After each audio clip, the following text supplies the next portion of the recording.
เพราะเวลานี้ยุคโลกาภิวัตน์มันจะมีการเปลี่ยนแปลงทางขนบธรรมเนียมจริตประเพณีบางสิ่งบางอย่างก็ขอให้นึกถึงบรรพบุรุษของชาติว่าบรรพบุรุษปู่ย่าตายายเราได้สั่งสอนอบรมลูกหลานของคนไทยทุกคนให้ตั้งอยู่ความสามัคคีมีความสมัครสมานกลมเกลียวเมตตาปราณีเอื้ออารีเอื้ออาทรในราชการเดี๋ยวนี้ประเทศชาติของเราก็เจริญมั่นคงเพราะเหตุว่าคนไทยรวมน้ำจิตน้ำใจกันสร้างสรรค์ความเจริญงอกงามเพื่อความเจริญงอกงามแก่ชาติพระพุทธศาสนาสำนักงานของพระมหากษัตริย์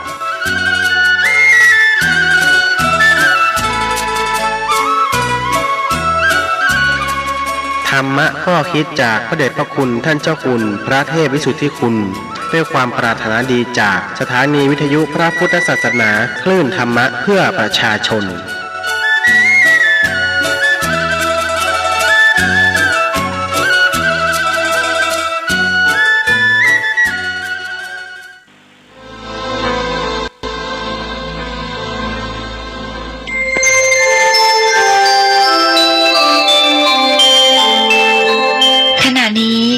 ท่านกำลังฟังสถานีวิทยุกระจายเสียง FM 104.5 เมกะเฮิรตซ์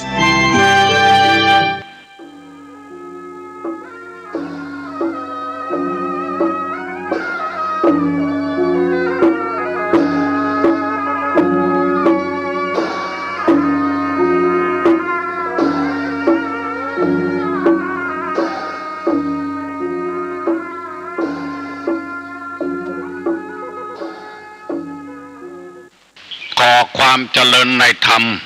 ความผาสุกทางใจจงได้บังเกิดมีกับท่านสาธุชนคนดีผู้เจริญในศีลในธรรมรับฟังรายการวันนี้ทุกคนทุกท่านพร้อมกันนี้ขอยกมือ10 นิ้วกราบอาราธนาเอาคุณพระแก้วเจ้าทั้ง3ประการบุญศีลบุญทานที่ได้กระทำปั้มเป่งมาในอดีตและจะกระทำในเวลานี้วันนี้เสื้อวัดเสื้อวาเสื้อบ้านเสื้อเมืองคุณพ่อคุณแม่คุณครูบาอาจารย์ผู้ประสิทธิ์ประสาทวิชาความรู้สิ่งศักดิ์สิทธิ์ทั้งหลายอันมีพระธาตุเจ้าโดยสุเทพและบุญบารมีของครูบาเจ้าศรีวิจัยเป็นต้นขอกราบอาราธนาและเชิญชวนมาปกปักรักษาพ่อแม่พี่น้องพ่ออุ้ยแม่อุ้ยพ่อตาแม่ยายพี่ป้านาอาลูกหลานเหลนศรัทธาสาธุชนพุทธบริษัทผู้รับฟังรายการนี้ทุกท่านขอสิ่งศักดิ์สิทธิ์ได้มาปกปักรักษาท่านทั้งหลายมีความสุขกายสุขใจเหมือนกันทุกคู่ทุกคนนานแสนนานได้เทินพร้อมกันนี้ขอเชิญชวนท่านผู้ฟังทุกท่านได้ทำเป็นสิ่งที่เป็นสิริมงคลกับตัวกับครอบครัวกับสังคมนั่นก็คือไหว้พระเจ้าไหว้พระธรรมไหว้พระสงฆ์คุณงามความดีความเป็นสิริมงคลไว้กับตัวอย่างก่อนพร้อมใจกันว่าโดยตุลุงเนออะระหังสัมมาสัมพุทโธภควาพุทธังภควันตังอภิวาเทมิกราบสวากขาโตภควตาธัมโมธัมมังนัมมัสสามิกราบสุปฏิปันโนภควโตสาวกสังโฆสังฆังนะมามิกราบหันทัพมยังพุทธัสสะภควโตบุภาภคณะมะกะลังกะโลมะเสนะโมตัสสะภะคะวะโตอะระหะโตสัมมาสัมพุทธัสสะนะโมตัสสะภะคะวะโตอะระหะโตสัมมาสัมพุทธัสสะนะโมตัสสะภะคะวะโตอะระหะโตสัมมาสัมพุทธัสสะพุทธังสรณังกัจฉามิธัมมังสรณังกัจฉามิ สังฆังสรณังกัจฉามิตุติยัมปิพุทธังสรณังกัจฉามิตุติยัมปิธัมมังสรณังกัจฉามิตุติยัมปิสังฆังสรณังกัจฉามิตติยัมปิพุทธังสรณังกัจฉามิตติยัมปิธัมมังสรณังกัจฉามิตติยัมปิสังฆังสรณังกัจฉามิอิติปิโสภะคะวาอะระหังสัมมาสัมพุทโธวิชชาจารณะสัมปันโนสุขโตโลกาวิทูอนุตตโรปุริสะธรรมสารถิสัทธาเทวมนุษย์สานังพุทโธภควาติสวากขาโตภควตาธัมโมสันติทิโกอาการิโกเอหิปัสสิโกโอปนะยิโกปัจจัตตังเวทิตโพวินโยหิติสุปฏิปันโนภควโตสาวกสังโฆอุจุปฏิปันโนภควโตสาวกสังโฆญาญะปฏิปันโนภควโตสาวกสังโฆสามิจิปฏิปันโนภควโตสาวกสังโฆญะติตังจัตตาลิปุริสายุคานิอัฏฐปุริสาปุคลาเอสะภะคะวะโตสาวกสังโฆอาหุไนโยปาหุไนโยทักขิไนโยอัญจริกาลนิโยอนุตตะลังปุญญเขตังโลกัสสาติกราบหนึ่งกราบสองกราบสามต่อนนี้ไปจะได้นำเอาสุภาษิตโบราณและพุทธภาษิตในทางพระพุทธศาสนามาเสนอให้พี่น้องผู้รับฟังรายการทุกคนทุกท่านวันนี้เป็นวันปากปีตามประเพณีปืนบ้านปืนเมืองของเฮาคนเฒ่าคนแก่จะได้นำเอาสตวงใส่เครื่องใน12อย่างกล้วย12แก่นแล้วก็อ้อย12กีบแกงส้ม12แกงหวาน12ข้าว12ก้อนหมากปูหมากแลมปูแลมมูลีเมี่ยงอย่างใน12หูบคนหูบจ้างหูบม้าตามเปิงใจที่เฮาปั้นเอาได้เอาไปวัดไปฮื้อตุเจ้าโอกาสปู่จา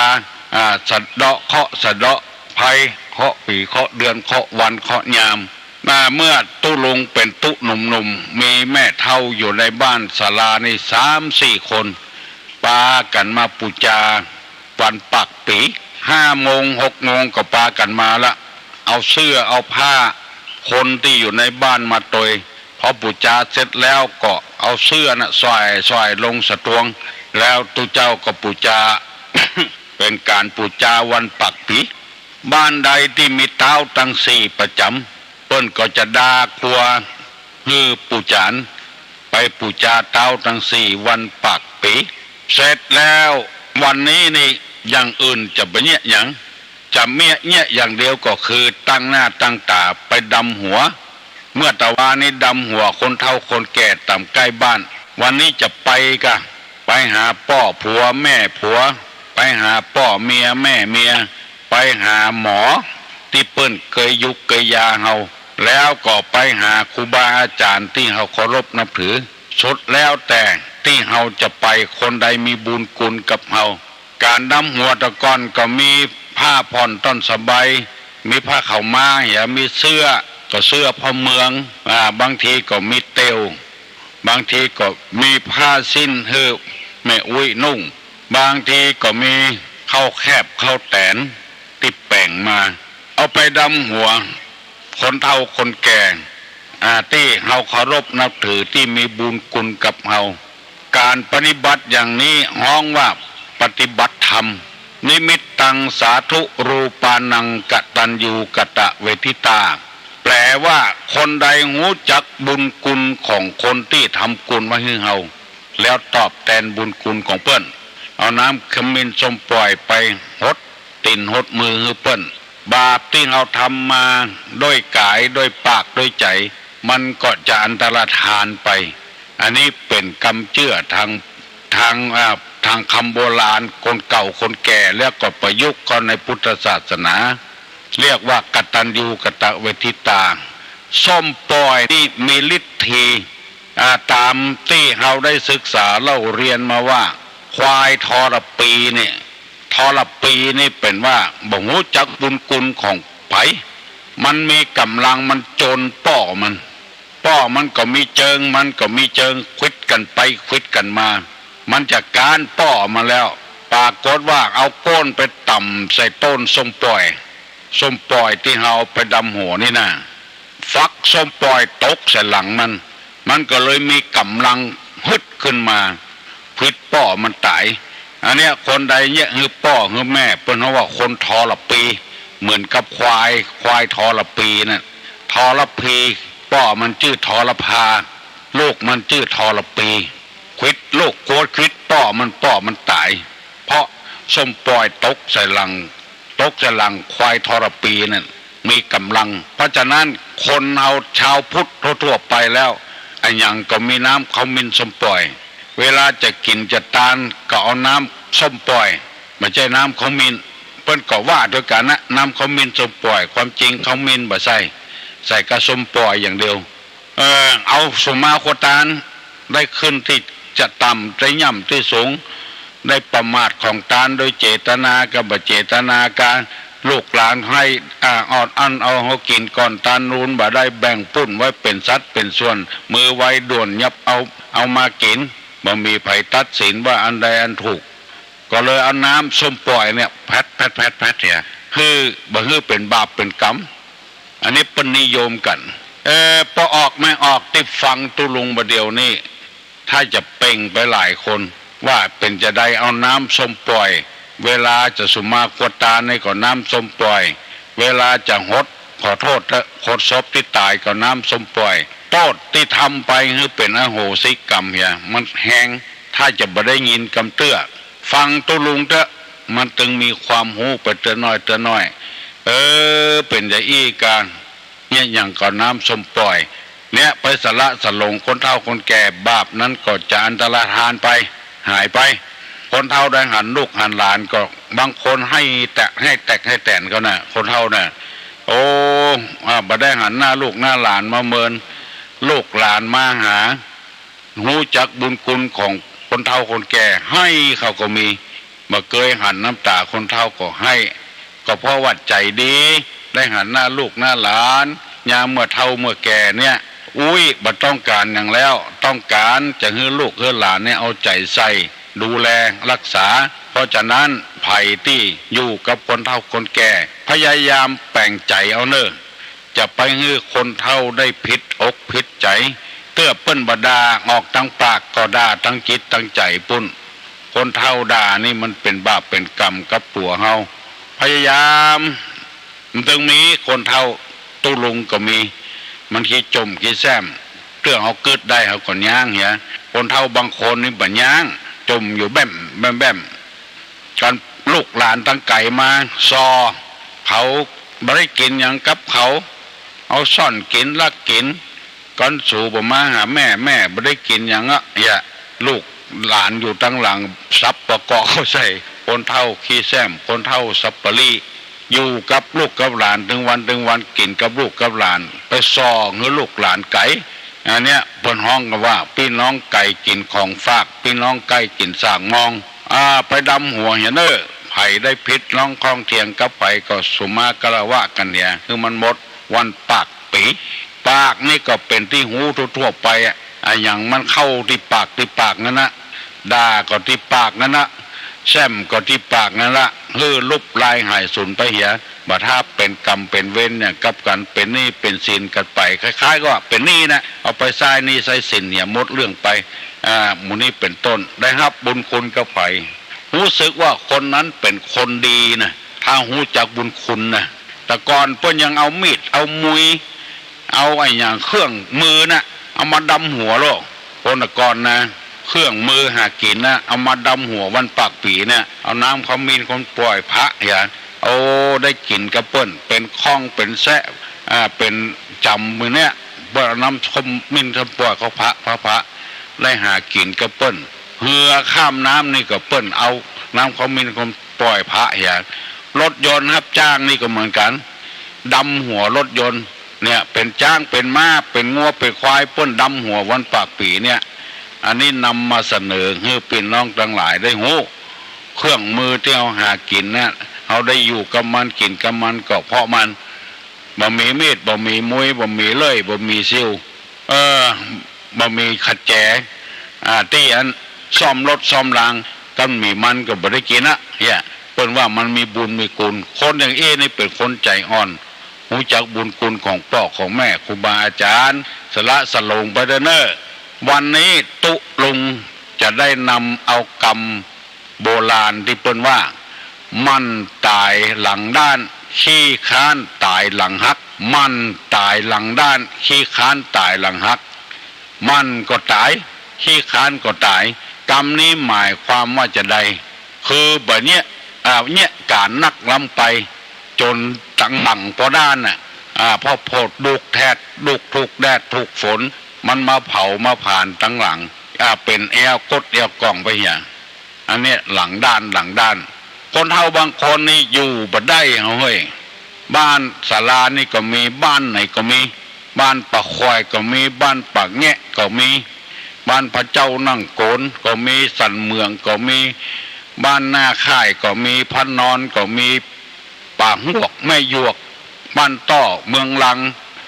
มีกูบ้านอ่ะแผ่วละปุนบุญบ้านร้องปุนแสงล่าบ้านร้องมาตะวาก็มันขยันแล้วก็อันเนี้ยจะตายหลังด้านบ้านมาดงปะคอยบ้านดอนแก้วหนองฟานศพสาบปุแม่สาหลวงแม่สาน้อยหลังด้านไปหลายคนคือมันมาย่างกันมันตายหลังด้านขี้ค้านตายหลังฮักคือมันขี้ค้านไปหลายเตื้อสมมติว่าเขามี3 กระสอบเปิ้นแบกไปเตื้อกระสอบมันขี้ค้าน เอากำเดียว3 กระสอบตายหลังฮักไปเหตุก็มีคนขี้ค้านนี่นักแก่พ่องเนี่ยยังก็ขี้ค้านคนขี้ค้านนี่มีลักษณะจะใดมันอ้างไปเลยขอให้นอนอย่างเดียวนะคนขี้ค้านนี่ตุลงจะได้นำเอากรรมคนขี้ค้านเนี่ยมาเสนอให้พี่น้องทั้งหลายถ้าไผ่มีลักษณะเช่นนี้ให้แก้ไขตัวเก่าเห็นแสดงว่าเป็นคนขี้ค้านเนี่ยเมื่อเนี่ยการแล้วเมื่อทำงานคิดว่าลำบากเนี่ยบ่ได้แต่เนี่ยการก็ขี้ค้านอันเนี้ยสว่านอนเนี่ยเลยนอนเนี่ยก่อนวันเนี่ยการเรื่องมันนักทุกเกี่ยวบ่ได้ก็นอนละอันนี้เปิ้นเขาว่าคนเกียจค้านละจะเอานอนอย่างเดียวบ่เจ็บบ่เป็นอย่างนะอ้างนอนละอันนี้ก็ตุลงก็บ่สบายใจกับตัวเก่าเพราะว่านอนไปนักเพราะว่ามันนักนั่งเมินมันเจ็บแอวนะคนเป็นโรคไตนี่เจ็บแอวอันนี้มันบ่เป็นอย่างสักอย่างเมื่อเราทำงานก็จักลำบากกายทุกข์จะบ่ได้นอนเนี่ยดีกว่าอันนี้เรียกว่าคนขี้ค้านจะแยกการอย่างบ่ไปเด้อขอนอนให้ก่อนเด้อคือสำนึกตัวว่าอันนั้นคือคนขี้ค้านล่ะลักษณะของคนขี้ค้านล่ะบาลำใหญ่ขี้ค้านออกดอกขี้ค้านออกหน่วยเสี่ยงปุ๋ยเหี่ยบ่ได้มันมีประโยชน์กับบ้านกับเมืองเขาก็ตัดเอาแปลงหลัวบ่ม่วงบ่หน่วยบ่นาวบ่หน่วยบ่โอบ่หน่วยมันขี้ค้านหน่วยมันเหมือนเขาก็ตัดละคนขี้ค้านนี่จะอ้างว่าอย่างเงี้ยตุกกายเหี่ยบ่ได้นอนให้ก่อนเด้อคนขี้ค้านจะมีลักษณะเช่นเนี้ยภายเป็นคนลักษณะเช่นนี้มักนอนเนี่ยหูตัวว่ากำลังเป็นคนขี้ค้านละ2เมื่อเราทำงานลำบากกายแล้วปวดเนื้อปวดตัวนอนให้กำอันนี้ก็เรียกว่าลักษณะคนขี้ค้านจะเนี่ยการก็ว่าลำบากนอนให้ก่อนเนี่ยการไปได้น้อยนึงก็ว่าปวดนั่นปวดนี้นอนเนี่ยก่อน อันเนี้ยคือคนขี้ค้านคือจำไว้เถอะตัวเฮาเนี่ยกำลังขี้ค้านละอ้างหันอ้างนี่สามเมื่อเราเดินทางก็จะลำบากมาเตียวเด้อฮะมาไปเด้อนอนเนี่ยก่อนอันนี้ก็ว่าคนขี้ค้านสี่เมื่อเราเดินทางลำบากกายแล้วปวดหันปวดนี่ปวดน่องปวดขาขอนอนเนี่ยก็เถอะอันนี้ก็คนขี้ค้านห้าเมื่อเราไปซ้อว่าหากินเข้าไปแพะไปป่ากาไปรับจ้างกาข้อที่ห้าเนี่ยจะไปก็ว่าลำบากกายกลัวไปเสียเวลานั่นนะนอนดีกว่าอันนี้ก็คนขี้ค้านแล้วก็ข้อที่หกเมื่อไปซ้อว่าหากินแล้วพอได้สตางค์มาแล้วมาไปละไปเลยไม้กาไปบกสวนกาได้สตางค์มาแล้วอ้างปวดหันปวดนี่บ่ไปยาการอันนี้ห้องกันว่าคนขี้ค้านนอนให้ดีกว่าข้อที่เจ็ดเจ็บเป็นน้อยๆมาให้บดียาการได้อยู่แบบนี้ละอ้างว่าเจ็บหันเจ็บนี่ทั้งที่บ่ปลดเจ็บตัวใดอ้างไปเลยอันนี้ก็ห้องว่าคนขี้ค้านนอนข้อที่แปดมี8ข้อวันนี้นะหายเจ็บหายป่วยแล้วแต่ร่างกายยังบ่สมบูรณ์เด้อยังอ่อนยังเพลียอยู่แบบนี้วิทยาการละมีข้ออ้างเอาไปนอนเนี่ยถึง8ข้อเนี่ยเปิ้นว่าคนนั้นเป็นคนขี้ค้านในภาษาไทยเปิ้นว่าอย่างนี้เมื่อเราทำงานลำบากกายอย่ากันนั้นเลยเรานอนดีกว่าจะเนี่ยการก็หัวลำบากกลัวเจ็บกลัวเป็นจะขึ้นต้นไม้ก็จะบกให้บกสวนกลัวลำบากกลัวจะขึ้นต้นไม้กลัวตกต้นไม้จะบกสวนก็กลัวเขาบกเขาตินจะตัดไม้ก็กลัวมีดเข้ามือจะจักตอกก็กลัวมีดเข้ามือกลัวเสี้ยนปักมือ หูเนี้ยลำบากกายเมื่อเราทำงานก็จะลำบากกายเรานอนดีกว่าอันนี้คือคนขี้ค้านเราได้ทำงานและลำบากกายแล้วลำบากมานานแล้วอยากกันนั้นเลยเรานอนดีกว่าอันนี้เป็นคำไทยนะเมื่อเราไปรับจ้างเขาลำบากกายเปล่าๆไม่ไปดีกว่านอนดีกว่าข้อที่สี่เราได้ทำงานมาพอมีเงินมีทองแล้วไม่ไปแล้วนอนดีกว่าอันนี้ก็คนขี้ค้านเฮาไปสว่างหากิน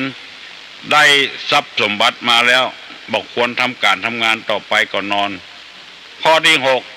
เราได้ทรัพย์สมบัติมาพอประมาณแล้วเหนื่อยกายพอแล้วไม่ควรทำงานแล้วอย่ากันนั้นเลยนอนดีกว่าข้อที่เจ็ดเจ็บป่วยนิดๆหน่อยๆอ้างว่าปวดโน่นปวดนี่ไม่ทำงานนอนดีกว่าข้อที่แปดเราหายจากป่วยแล้วแต่ยังปวดนิดๆหน่อยๆไม่ไปทำงานอันนี้เปิ้นฮ้องกันว่าคนขี้ค้านนอนดีกว่าภัยมีลักษณะเช่นนี้ตุลุงนำมาเสนอให้พี่น้องทั้งหลายฟังบัดได้ว่าให้ไผ่เนอะ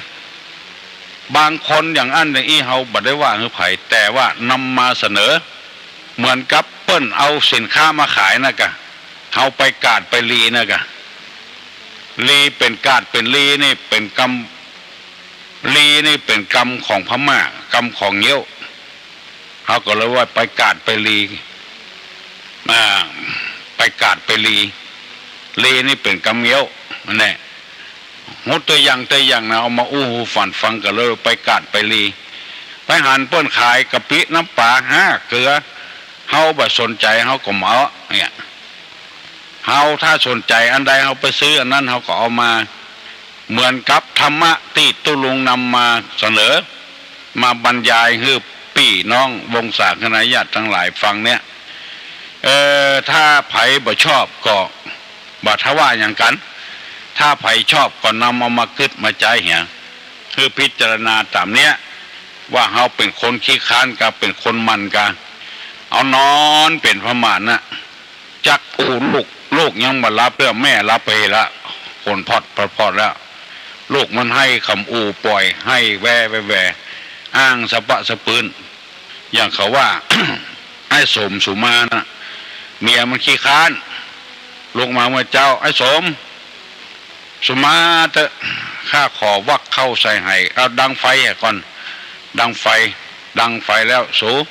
ไฟดังละสุมาเตอะไอ้สมขอเอาหม้อนึ่งตั้งให้ข้ากำเตอะเนี่ยก็ตั้งเอาหม้อนึ่งตั้งก็เดียวทำละสุมาไอ้สมขอสะเข้าข้ากำเตอะช่วยข้าเข้ากำเตอะช่วยเข้าแล้วสูช่วยเข้าแล้วสุมาเตอะไอ้สมขอเข้าใส่ไข่ให้กำมอใส่ไหแล้วก็สุมาเตอะไอ้สมก็สุมาเตอะของ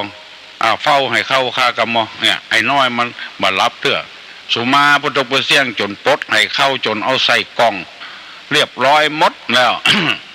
เป็นจะได้ตู้ลุงถึงโอ้เพราะว่าพ่อแม่สอนโน่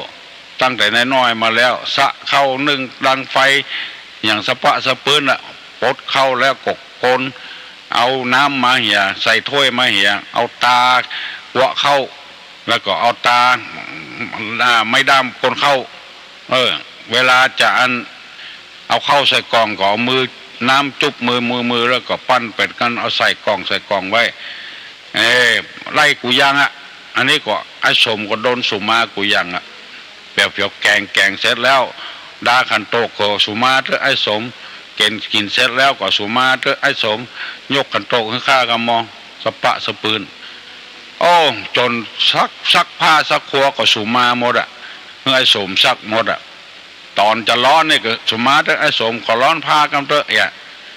เมื่อลูนปุ่นปลายมาเนี่ยจะได้ร้อนมากันยังกับผ้าถุงขอโทษเถอะบ้านเฮาว่าผ้าสิ้นสุมาเถอะไอ้สมขอร้อนสิ้นเลยค่ะกำเถอะโอ้ยจะได้เนี่ยสุมาประดกประเสียงเอาจะกำสิ้นก็กลัวเสียเพียบเอาไม้ขี้เติงลูกไม้ขี้เติงนี่ละอ่อนบดเดียวบอกให้หูจักกันเนอะเปิ้นจักเปิ้นสารกวยสารเปียดนี่เอาไม้ขี้เติงนะเปิ้นจะเอากว้างเป็นขี้ฝอยไปเหี่ยเป็นขยะไปเหี่ย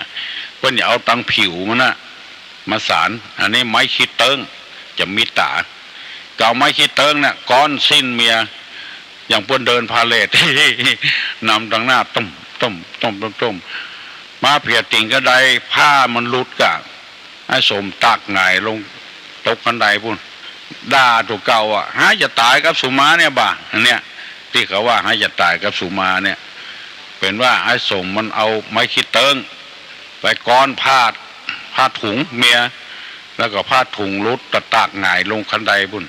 ให้จะตายกับสุมาเนี่ยอันนี้คนขี้ค้านมัดอ่ะบอกว่าปอดใจบอกว่าไม่ยิงตุเจ้าอยู่วัดก็เหมือนกันลูกควายอย่างหมูเนี้ยลักษณะคนขี้ค้านถ้าไผ่มินิสัยอย่างอี้คือปรับปรุงคือแก้ไขจะฟังธรรมก่อขี้ค้านจะไปวัดก่อขี้ค้านใส่แก้วทั้งสามก่อประจ้างใส่แก้วทั้งสามเป็นว่าอย่างมันมีกรรมมาเนอะใส่ปุ้นแรกว่าอารังหังปุ้นที่สองว่าปัจจตังปุ้นที่สามว่าเนี่ยทิตังกรรมมันมีเนอะใส่แก้วทั้งสามนะว่าดังๆอารังหังปัจจตังเนี่ยทิทังใครจำมาได้เท่าก็จดไว้เห็นเนอะปุ้นแรกว่าอารังหังปุ้นที่สองว่าปัจจตังปุ้นที่สามว่าเนี่ยทิตังอารังหังปัจจตังเนี่ยทิตังอารังหังปัจจตังเนี่ยทิตังจำไว้เนอะมามีนะตู้เจ้าอวดลวกอย่างตุลุงเลยนะนำมาเสนอนำมาสอนเปิ้นมีกรรมของเปิ้นกูกรรมอันนี้บอกเงือปีเงินน้องทั้งหลายไว้ไผ่มีลักษณะอย่างอี้เนี่ยแสดงว่าเป็นคนขี้ค้านละว่าขยันละคือปฏิบัติไปตามนี้คือหนึ่งบางลำบากกายจากเนี่ยการเนี่ยงานทำไปเด้อบักกลัวลำบากบัดที่เขาออกกำลังเป็นหมู่ยังบักกลัวลำบากมันม่วนกันก็เปิดเพลงเนี่ยจะเนี่ยอย่างอื่นนี่กลัวลำบากกายแล้วบัดเนี่ยการเอานอนเป็นพระมารนอนนักในกบดีนั่งนักกบดีเตียวนักกบดีเอาหมอกปอให้ปดีเนี่ยนอนปอให้ปดีเนี่ยนอนไกวอู่ลูกยังหมดรับแม่มันขนพอดละหมูนี่เป็นต้นจะไปลำบากกาย ธรรมชาติสร้างให้มันมาเนี่ยการร่างกายเนี่ยทำไปพี่น้องทั้งหลายเป็นที่น่าสรรเสริญน่ายินดีอยู่หนึ่งคือว่าคนงานต่างดาวเนี่ยมาเนี่ยการบ้านเฮาวันร้อยซาวยังสูงกว่าวัน150คนไทยเนี่ยชอบใจคนงานต่างดาวเพราะราคามันถูกกินเปิ้นก็บ่กินอย่างนักกันนะพริกอย่าเกลืออย่ากินกับข้าวไปละมีกำลังละบ่ให้บดีผู้กินไปละวัน100ซาวเนี่ยมีเงินเก็บส่งไปทางบ้านถ้าเมียมาก็ส่งไปให้ผัวมาก็ส่งให้เมียลูกมาก็ส่งให้พ่อให้แม่มาก็ส่งให้ลูกให้เต้าถ้าบ่เชื่อตุลุงลงไปถามเถอะได้ยินข่าวว่า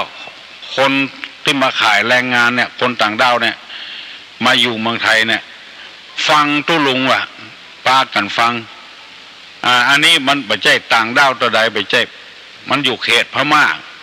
แต่ว่าเปิ้นในเป็นคนเนี่ยต่ำใกล้ๆบ้านเฮาเนี่ยเมืองไงอย่างเนี้ยเมืองเจียงตุงเมืองอย่างหมู่เนี้ยบรรยากาศบ้านเฮาเปิ้นมีเงินเนี่ยเปิ้นบักคันตะวันฮ้อนเพ่งก็เนี่ยการอยู่กับอาหารเปิ้นเจ็บเปิ้นเป็นอะไรอย่างกินเปิ้นก็บ่กินที่อย่างเฮามุลีก็บ่สูบเหล้าก็จะกินพ่องบ่กินเป๊ะปะหายอย่างเฮา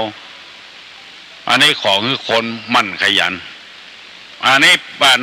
ในตามพุทธภาษิตเป็นว่าอย่างนี้จะไปกลัวมันลำบาก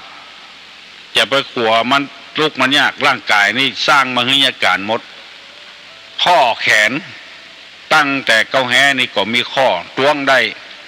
ข้อศอกนี่ก็ข้อพับแล้วก็นิ้วมือแถมมีข้อแขนแถมโป้งได้นิ้วมือก็มีข้อแต่ละข้อเนี่ยเพิ่นสร้างมาให้ทำงานหมด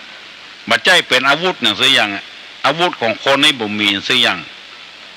ควายนี่ยังมีเขาจนกันขี้กุ้งก็มีแข้งดีดกันม้าก็มีแข้งดีดกันหมูก็มีปากบุญหมาก็มีเขี้ยวเสือมีเขี้ยวมีอาวุธหมดคนนี่บ่มีอย่างเอาเป็นอาวุธมือก็บ่ใจมือสร้างมาไว้ให้ยาการตีนก็บ่ใจสร้างมาไว้ให้เตียวอาวุธของคนนี่ก็คือสติปัญญานะอาวุธของคนยาการวันค่ำได้น้อย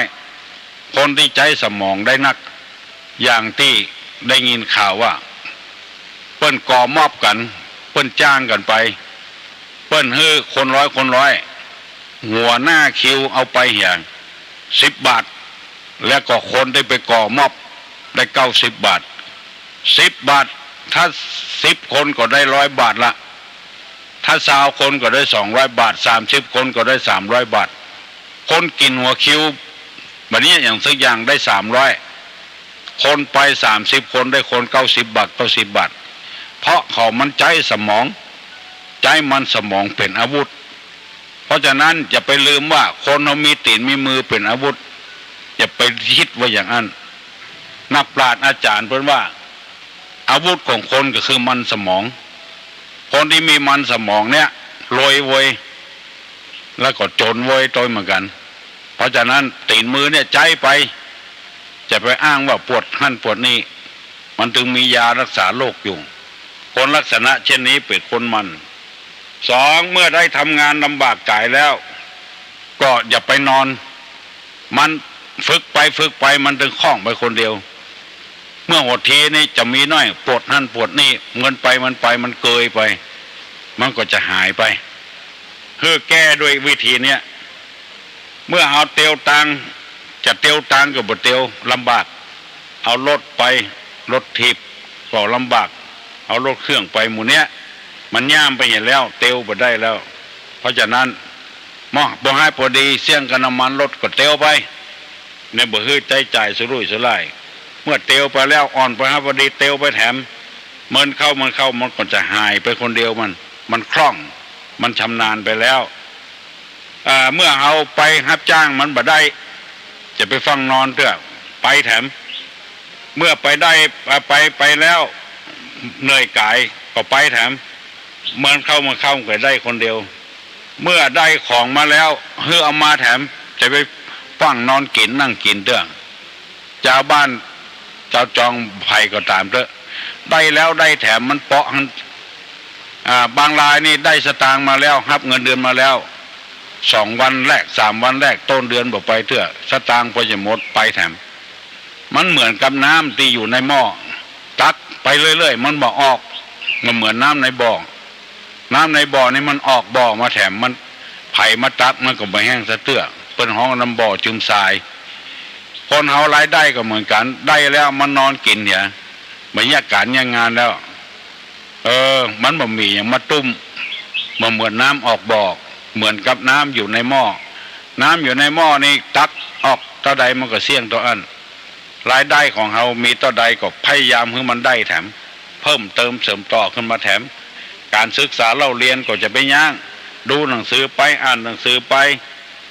เมื่อเจ็บเป็นมหาปดีเนี่ยการได้ก็เนี่ยการเหียเมื่อหายจะเนี่ยการรับพอจะไปได้ก็ไปเนี่ยถ้ามันย่างคือมันหายมิตรจะก้อยไปมันไม่ได้อันนี้ตุลุงนำมาเสนอเนอะวันปากปีวันนี้นะลองพิจารณาพอเถอะจะไปเป็นคนขี้ค้านเนี่ยการมันตายหลังด้านขี้ค้านตายหลังฮักวันนี้ตุลุงจะถามปัญหากับละอ่อนเนอะคนใหญ่ฟังตอบเถอะคือละอ่อนตอบตุลุงจะถามวันนี้วันปากปีก็พระเจ้าขอขอบคุณตุลุงนะเจ้าที่มีความอุตสาหะพยายามทั้งที่ตุลุงบอกให้สบายมาเตะทำให้ฟังที่เจ้าเจ้าก็ทำให้พี่น้องศรัทธาที่คนสนใจเรื่องนี้เนี่ยมีความรู้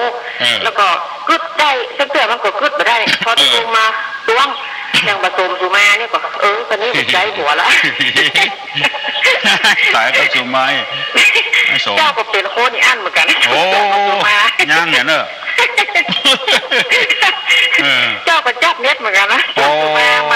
สมมาไอ้สมเจ้าอันนี้เจ้าเหมือนญาติเราตุลุงเป็นเนี่ยเนอะโอ้ปัจจัยนี่มีบุญนะเจ้าแล้วเจ้าก็นี่เห็นอย่างคือเจ้าก็ขี้นอนเหมือนกันเจ้าไอ้อย่างน้อยก็นอนอ้างอย่างตุลุงบ่าก็3 ข้อ 4 ข้อได้นี่แต่นี่เจ้าเหมือนญาติเราตุลุงเจ้าเป็นคนดีขึ้นหน่อยหน่อยยินดีเนอะเจ้าแล้วเจ้าก็ใครบอกตุลุงว่าเฮาเกิดมาจากนี้เฮาบักกันมาอยากแสดงว่าเฮาเคยทำบุญมากับเจ้าน่ากะเคยทำบุญมาเจ้าบอกเคยขาดกระเป๋าเจ้าบอกเคยมีอะไรเจ้าได้เจ้าทำบุญได้เนอะเจ้าเดือนนี้วิทย์แหน่วิทย์เจ้าก็ทำบุญไปเรื่อยๆทำ4 ถูกข้องจนเตือก็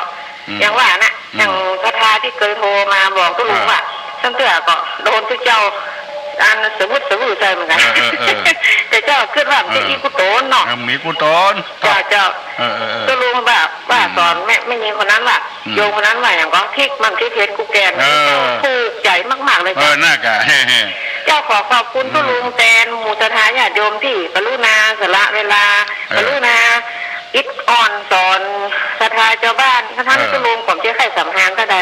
แม่น่ะอันบุญกุศลนี้ก็คงจะกำตุลุงมีอายุมั่นยืนยาวไปเห็นนะเจ้าเนาะเจ้าแล้วก็มันเตะทำอย่างผสมสุมาเนี่ยเห็นนะเจ้าจะนี่เจ้ามันยากละตุลุงเจ้านมัสการขอบคุณตุลุงเจ้าอุณักษาเนอะเจ้าขอบคุณเจ้าวันนี้ปากปีเนอะเจ้าอู้กันม่วนอู้กันงานอย่าไปพิษไปเถียงกันมาเจ้าแต่ประเดี๋ยวนี้จะถามละอ่อนนะน้องอามน้องป๊อบน้องบิวแล้วก็น้องอย่างก็ได้นะน้องทิมก็ได้น้องถามละอ่อนนะถ้าว่าถูกใจตุลุงนะตอบถูกใจตุลุงนะตุลุงจะฮื้อรางวัลมาเมื่อใดก็ฮื้อเมื่อนั้นตุลุงจะถามเนอะตุลุงจะถามเนอะสมมติว่าเขาเตียวตางไปนะเตียวตางไปก็ดีไปบ้านเปิ้นก็ดีเนี่ยเจ้าของบ้านไปอยู่ละสตางไว้หั่นใบปันใบกับใบซาวใบจะเอาอันใดใบซาวใบปันใบเปิ้นละไว้เขาใครได้เขาจะเอาอันใดไผ่ตอบได้ถูกใจตุลุงลองตอบมาลอง ใบซาวกับใบปันไปจะออนใดน้องแอมก็ได้น้องบิวน้องอย่างก็ได้นะถ้าเป็นละอ่อนนะ ฮัลโหลครับ เอาถึง2 ใบครับ ฮะ เอาถึง2 ใบครับ คนใหญ่ได้เป็นคนใหญ่ได้ไม่ใช่ละอ่อนได้ ร้อนนี่ครับ ฮะอย่างเสียงใหญ่อยู่บ้านไหนอ่ะ มันเกิดอะไร พอเสียงใหญ่นี่ไม่ใช่ละอ่อนเนาะเนนนี่ไม่ใช่น้องพิมพ์บ่ฮื้อเนอะ ครับ บ่ฮื้อยินดีเนอะ เอา บ่ฮื้อสักบาทอ่ะมันบ่ถูกมันบ่ใช่ละอ่อนเอาละถามแล้วไปละเอาถึง2 ใบนะถูกใจละเอาละไว้อย่างนั้นแถมนอกฮัลโหลอะ เขาตอบปัญหาครับ ปัญหาตู้ลุงอ่ะ ครับ เอากี่ใบเอาใด จะเอาสักใบครับก็เป็นของเปิดครับ โอ้น้องงามเหรอ ไม่ใช่ครับ น้องหยัง น้องกอบครับ อ๋อน้องป๊อบกะ ครับ มาเอาสักใบ ครับ แล้วถ้าไปเฮียกลางตังเนาะเอาอันใด เอาครับ เอาอันใด นี่เป็นของเปิดผมมาเอาครับ อ๋อมันเฮียนะมันตกเฮียนะมีเจ้าของละมันตกเฮียแล้วถ้าเขาบอกเอาคนอื่นจะเอาเอาใบใดใบปันกับใบ เอา ซาว ตามครับ อ๋อยังหมดถูกใจเด้อไปเอาใบซาวแล้วเอาอย่างนั้นน่ะก็จดทั้งกู้นะกะมันได้รางวัลแล้วเว้ยน้องป๊อบกะ ครับ ยินดีเด้อ ครับ วันหน้าตอบแถม ครับ ดีแล้ว ตอบตุลุงมาแล้วมึงเกิดตอบถูกใจแล้วบ่ฮื้อรางวัลเพราะใบใจละอ่อนเป็นคนใหญ่จดถึง2นะกะได้ปัน2ปันกับซาวก่อนน่ะแล้วไผจะตอบไปอย่างมาแถมอย่างกับปุ๊อุ้ยมาตอบมามาเอาวันนี้ดีใจนะวันปากปีนี่นะมามีอย่างเต้าได้เงินสักเท่าใดก็ไม่ยินดีนะไม่ออกมาบอกว่าเคยใจผัวใจไอ้สม คำนี้แบบเนี้ยเราฮัลโหล กับนมัสการตุลุง เจ้า เกียนกำลังเพยเป็นแหวนบัตรหนังฟังเหยียดแข่งของบรรยายกันเนอะ ครับ ลุง อะไร ถ้าได้สตางค์เหี่ยเจ้าไปทำบุญให้เจ้าของที่มันโตกว่าจ้ะ เอาไว้อย่างก่อนเนาะ เอาไว้ก่อนแล้วไปทำบุญให้เจ้าของที่เหี่ยโตกว่าจ้ะ ขอทำบุญนี่ไปถึงเจ้าของเงินที่ตกนี่ อันน้องป๊อบว่าบ่เอา เอา มันบ่มีเจ้าของแล้วเอากะอาจจะไปหาบ้านกับเปิ้ลนี่บ่เอาเนาะ บ้านนี่มาเอาเกิดเป็นตาแล้วเจ้า มีงานเป็นหลวงแล้วเข้าห้องน้ำเงินเต็มกระเป๋าแล้วเอามาให้เจ้าของบ้านถ้าเป็นหนทางนี่ทำบุญให้คนที่เสียตกหายจ้ะรายแล้วเจ้าทำจ้ะ ตะกี้ตุลุงว่าผิดไปในบ้านเฮียกันตาเนาะ จ้ะบรรยายกำเนิด แล้ว บัตรหนังฟังเหยียดแข่ง มาตันนั่งฟังอย่าแข้งเนาะ อุ้ยตังป่อ อุ้ยตังปอก มันจังแหวะ นะ ตัวลุงเก่าแม่เฮ้ยอย่า ฮะ เฮ้ยอย่าไม่อุ้ยตังป่อเนี่ยไม่อุ้ยตังแม่นี่แบบหุ่นเหน่าอิ่มแบบหุ่นเหน่าอิ่มตีแก้มือแก้ตอนปีนั่นมันก่อตีอันนั้นตัวลุง เจ้า ตัวลุง เจ้า ฝนตกก็ ตกน้อยเดียว โอ้ยตกหน้าเก้า ที่ไหนอ่ะ ทางโดง ทางโดงอ่ะ บ้านตะปูอ่ะ มันประมาทฝนตกหนักฟ้าแม่ฟ้าห้องน้ำพ่นโลก เจ้า กระลึงแม่ริมมีพ่อง ที่เอาดอกกระโจกไว้ใส่การให้ตัวลุงอ่ะ ดอกไม่โจกเนาะ เจ้าตัวลุงจำก็ บัดเจ็บบัดโจกไม่โจกเนาะมีโจกไม่ลาบ จะปีปอกขามแล้วเปิ้นอันออกสตางค์บัตรใบกระแสนั่นน่ะจนแล้วหมดเลยเนี่ยเขาได้กระทันแน่อ่ะเจ้าแม่เขาได้วิทยุมาได้อ่ะเป็นราชกรรม แม่เขาได้เอาดอกกระโจกไปเนาะ ได้อย่างมาก ได้เป็นแผดเป็นแฉอย่าง มันเกินราคาลูก เจ้าเจ้าแบบเขา108เจ้าถามเขาได้รถถีบได้วิทยุได้นาฬิกาได้สเปด108 1,900 อันอย่างนะหมดละหมดลึงโอ้เป็นการได้ตุลุงแต่ใส่ชุดแดงเป็นการโม้ถึงอ่อนถึงโตถึงแม่นะลูกหลานตุลุงมดนะลูกหลานตุลุงนะอ๋อตุลุงเป็นยังแม่อุ้ยจันโสมแม่อุ้ยจันโสมเป็นญาติธรรมกะก็อยู่ก็อยู่กันอ๋อวันนั้นไปคงแม่เนาะมากะอ๋อ แม่จันสมปะแง่นะเจ้าเป็นญาติธรรมเจ้าเพื่อนมีลูกเพื่อมาบวชตอนตุลุงหมดอะลูกบ่าวนะไม่ยิงมาบวชญาติธรรมนะ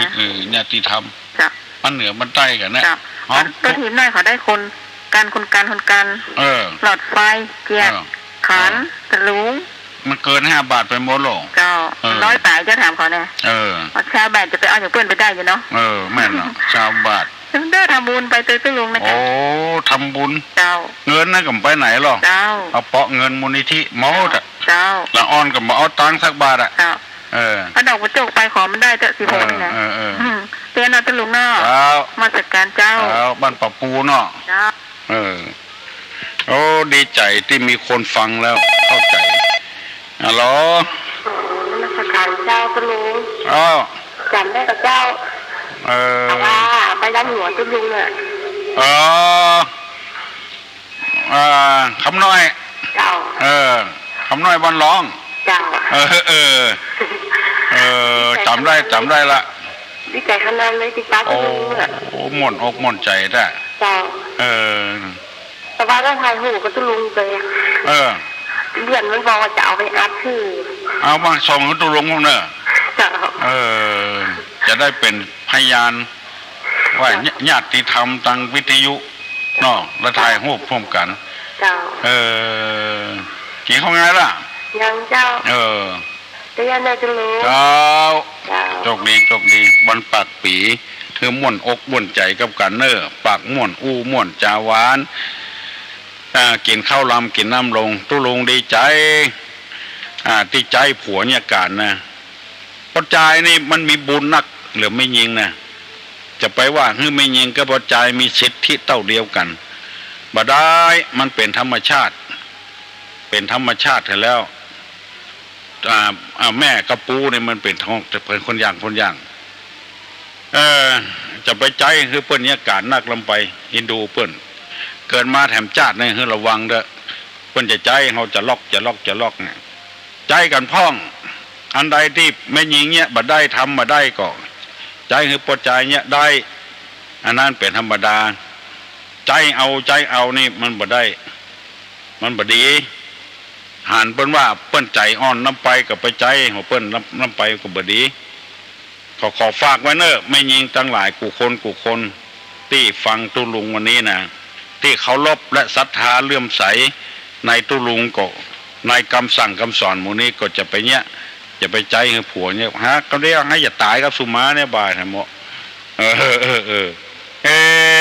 บ่มีไผ่โทรมาเฮ้ยวันนี้นะถ้าอย่าเล่นน้ำมันนี่ก็เจ้าตัวโอ้ยวันนี้วันปากปีเนาะขออู้เรื่องกระจายกับไม่ยิงอันบารมีบ่เหมือนกันนี่กระจายนี่อันตามที่แม่น้องสอนไว้นะเจ้าถ้าเดือน4ปีใหม่นี่เปิ้นคือเอาน้ำเขามีสมปล่อยสารสลงกระจายหรือว่าคนที่เป็นสามีแห่งซ้ำนะเจ้าเปิ้นสอนมาจากอันแต่ว่าได้น้ำได้เหลือเพราะเปิ้นมีบุญนักเป็นบุญนักเจ้าเป็นตำรวจเป็นทหารเป็นหัวหน้าคนเจ้าเป็นแม่ยิงไปเป็นแก่บ้านก็เป็นบ่ได้เมินเป็นกำนันก็บ่ได้เมินกันเดียวผัวขางนะเมาะเนี่ยเป็นลำวงไปกินเหล้าเมายาผัวอยู่ทางบ้านขางเนี่ยสู้ผู้ชายบ่ได้เนาะเป็นได้เมินขอทำความดีด้วยพูดถึงเรื่องบวชเปิ้นก็ได้ห่มผ้าเหลืองน่าจะบวชก็ได้แต่แค่ได้นุ่งขาวเป็นไม่ชีก็เป็นที่สุนีก็ได้แต่บ้านเฮานี่เปิ้นบ่ฮึมีละไปบวชศรีลังกาพุ่นไปไหนคนเดียวก็บ่ได้เหมือนพ่อใจเนาะบารมีนักอันวันนี้ปากปีเนาะอู้เรื่องมนูนเนาะเจ้าแกงมนูนกินเมื่อเจ้าเนอะอย่าไปกินมาแรงมนูนมันบ่ถูกเนาะต้องขนุนน่าจะแกงขนุนเจ้ากินข้าวแกงขนุนเจ้าเข้าวันนี้ไปผู้บ้านเดี๋ยวต้องเจอเจ้าเจ้าวันนี้ปากปีก็ว่าปีใหม่แล้วเนาะเจ้าก็ขอยังไงดีอะขอนมัสการของตัวอุ้ยสบายขึ้นเลยเจ้าหายนี่มันจึงหายแล้วเนาะแต่สบายขอรู้สึกอยู่สบายเนี่ยเจ้า ญาติตัวเนี้ยจะปาตายอย่างเดียว เจ้า แต่ว่ามีกำลังใจอ่ะ เจ้า โอ้ม่วนใจ เจ้า มืดหมอหนึ่งโทรมาหมอหนึ่งโทรมาเอายินดีเนอะบุญรักษาเนอะตลอดปีคือมีความสุขแกงมันหนูเนอะแกงมัดเจ้าก็ได้แกงมัดตอนก็ได้แกงสู้กันเนี่ยมันหนุนอกหนุนใจไว้แกงขนุนฮัลโหล นมัสการตุลุงเจ้าเปิ้นว่าคนใดได้ผัวดีนี่เปิ้นก่อนนอนเปิ้นนึกกราบ3 เตือนโอ้แตกอ่ะเอามวยผม7 องค์ติ่นเขาลบนับถือกันเคยหันทีวีก่อนเจ้าฟ้าชายไปที่ไหนนะเอาอันอย่างก็ของเพื่อนอ่ะแฟนของเพื่อนไปตัวอ่ะตอนเพื่อนอย่านั่งครับเพื่อนเขาลบนับเก่งถือกันโลดน่ะไม่ใช่ว่านับได้นับนั่งตัวกันโลเพื่อนเขาลบไปก่อนอันเนี้ยเพื่อนทำเป็นตัวอย่างให้เจ้าบ้านเจ้าเมืองหันนะเพื่อนว่าอย่างก็เวลาอยากเขาลบน่ะถอนใส่บัวก็ถอนใส่บัวอย่างน้อยแล้วก็นั่งตัวกันเนี่ยบางทีก็มานั่งทั้งกำบอกว่าพระราชินีว่าไผ่เพิ่นสอนกันลูกโรงเรียนราชินีเพิ่นสอนกันลูกไม่ยิงบอกว่าเมียนายพลนายพันอย่างสักอย่างเพื่อนเขาลบเราถืออันนั้นแหละก็เพื่อนล่ำเพื่อนโรยเดี๋ยวนี้มันเปียงกันเนาะตัวลุงมันเปียงกันหมดมันก็เลยเคยจานะจ๊ะเคผัวสอนซักสิ้นก็มีถ้าเจ้าได้ผัวดีเนี่ยเจ้าจะแย่แต่เราตัวลุงแต่มันยังแบบมีเตือนนะกันเจ้ามาตรการขอบคุณบุญรักษาเนอวันปากปีปากม่วนจ่าวานอู้กันคนในบ้านในจองจะไปโกเลมังเลใส่กันปากนี่มันคือมันสงบร่มเย็นเป็นสุขเอายกมือไหวเนอตุลุงจะปั่นปอนแล้วเนอละอ่อนจะพอได้สปีติโยนะสปีติโยวิวัชชันตุสัพพะโรโควินัสสตุมาเตภวะตนตรายโยสุขีทีขายุโกภวะอภิวาธนสีริสันิจังวุธาปจายโนจัตตาโลธรรมาวัฏันติอายุวันโนสุขังปะลัง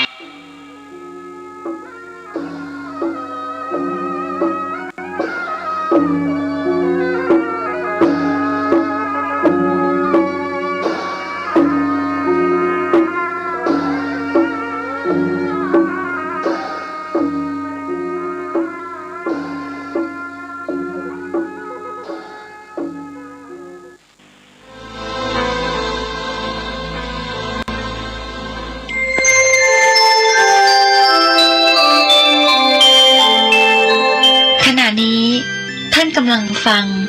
สถานีวิทยุกระจายเสียงพระพุทธศาสนา FM 104.5 เมกะเฮิรตซ์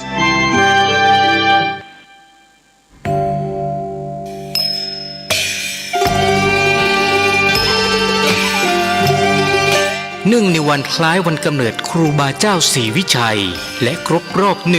144 ปีในวันเสาร์ที่11 มิถุนายน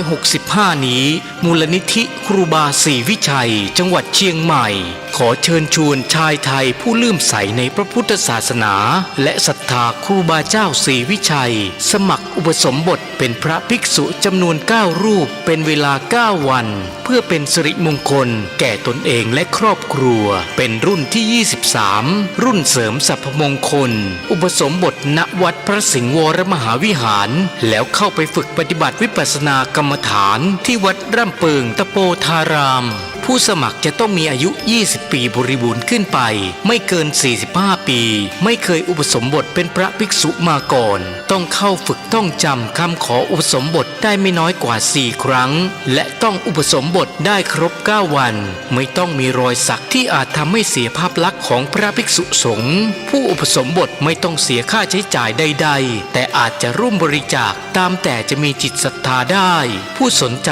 สอบถามรายละเอียดและสมัครโดยตรงที่พระครูวินัยธรชัช วาลชวนะปัญโยผู้ช่วยเจ้าอาวาสวัดพระสิงห์วรมหาวิหารโทร 0818828129 หรือที่นายพยูนมีทองคำประธานกรรมการมูลนิธิโทร 0897007939 ตั้งแต่บัดนี้จนถึงวันศุกร์ที่ 13 พฤษภาคม 2565 นี้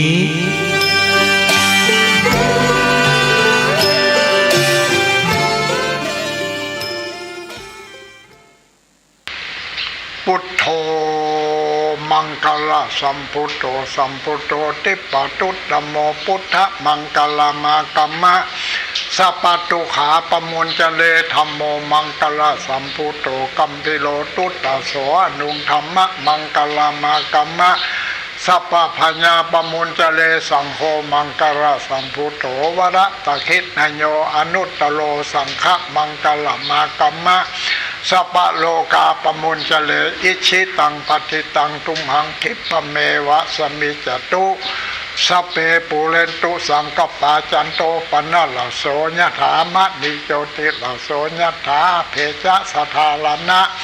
สัพพโลกิญะโลกุตละสัพพสัมปตินังมะกะปะละตินังนิปานะปัจจโยโหนตุโนดิจังนิและนาติคากาลบันนี้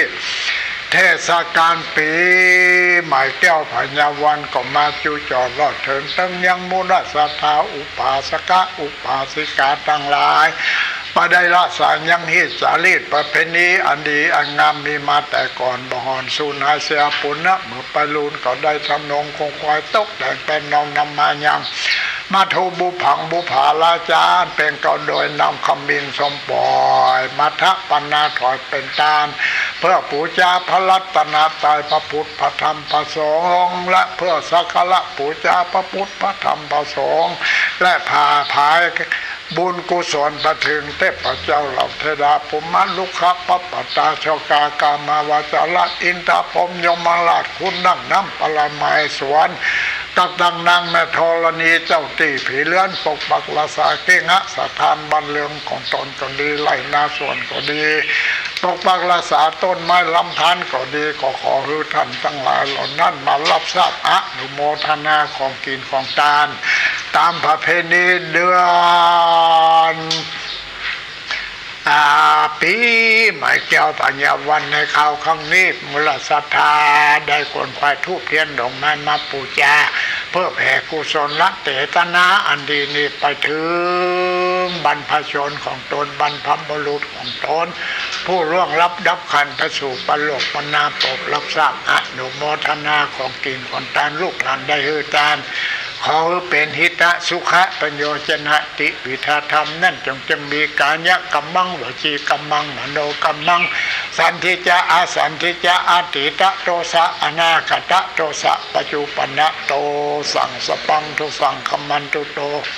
พุทธศาสนาอโรโคสุขิโตหิอโรโคสุขุเตวหิอโรโคสุขิโตหิสหสเปหิญาจพิเตอรัตถาสุขิตาวิรุณาพุทธศาสนาอโรคาสุขิตาโหทะอาสุขิตาโหใจญตุภวังใจญมังกลังใจญสุธิภวันตุเตทีฆายุโกอายุวันโนสุขังปะลัง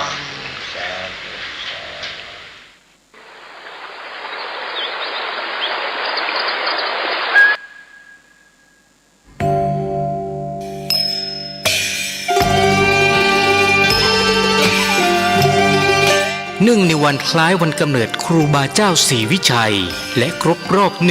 144 ปีในวันเสาร์ที่ 11 มิถุนายนครูบาเจ้าศรีวิชัยสมัครอุปสมบทเป็นพระภิกษุจำนวน 9 รูปเป็นเวลา 9 วันเพื่อเป็นสิริมงคลแก่ตนเองและครอบครัวเป็นรุ่นที่ 23 รุ่นเสริมสรรพมงคลอุปสมบทณวัดพระสิงห์วรมหาวิหารแล้วเข้าไปฝึกปฏิบัติวิปัสสนากรรมฐานที่วัดร่ำเปิงตะโปธารามผู้สมัคร 7007939 ตั้งแต่บัดนี้จนถึงวันศุกร์ที่ 13 พฤษภาคม 2565 นี้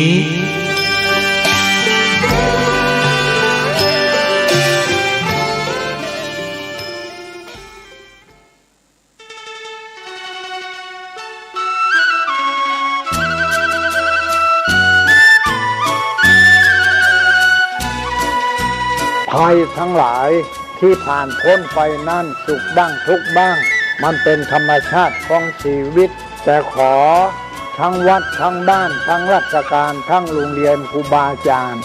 ได้สมัครสมานสามัคคีกลมเกลียวอย่าแตกความสามัคคีกันรู้รักสามัคคีประสานกายใจกันไว้เพราะประเทศไทยพระพุทธศาสนาเป็นศาสนาประจำชาติไทยเพราะฉะนั้นคนไทยมีคุณธรรมประจำใจประจำกายรักษากายวาจาใจให้เจริญมั่นคงเพื่อเป็นการผูกสัมพันธไมตรีโดยพรหมวิหารธรรมคือให้มีเมตตาปราณีเอื้ออารีซึ่งกันและกันไว้จะแตกความสามัคคีกันให้สัมพันธ์กายสัมพันธ์ใจ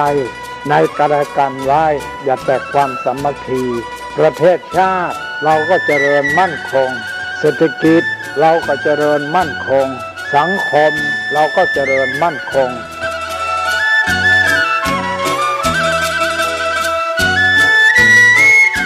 ธรรมะข้อคิดจากพระเดชพระคุณท่านเจ้าคุณพระเทพวิสุทธิคุณ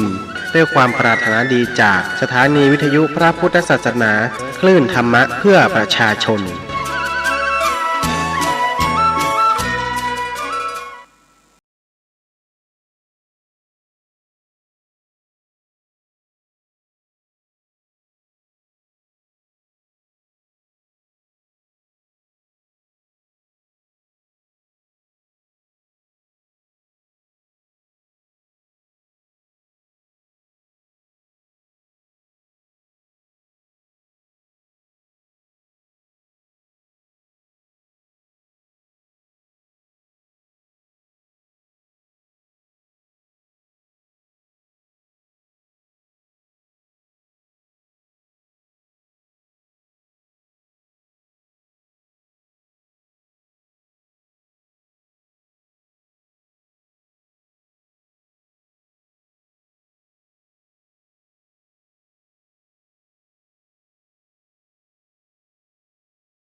ท่านกำลังติดตามรับฟังสถานีวิทยุกระจายเสียงพระพุทธศาสนาแห่งชาติและสังคมคลื่นเพื่อการศึกษาพระพุทธศาสนาและวัฒนธรรมระบบ FM 104.5 เมกะเฮิรตซ์ รายการต่อไปเป็นรายการคดีโลกคดีธรรม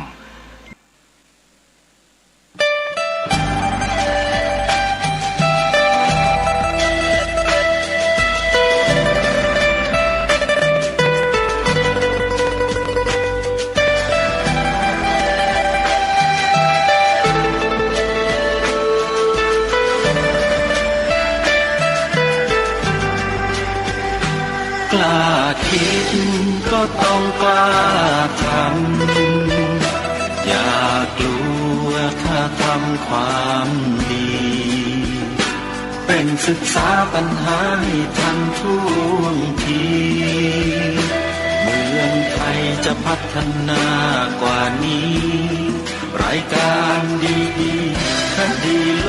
กคดีธรรมขอรำพัน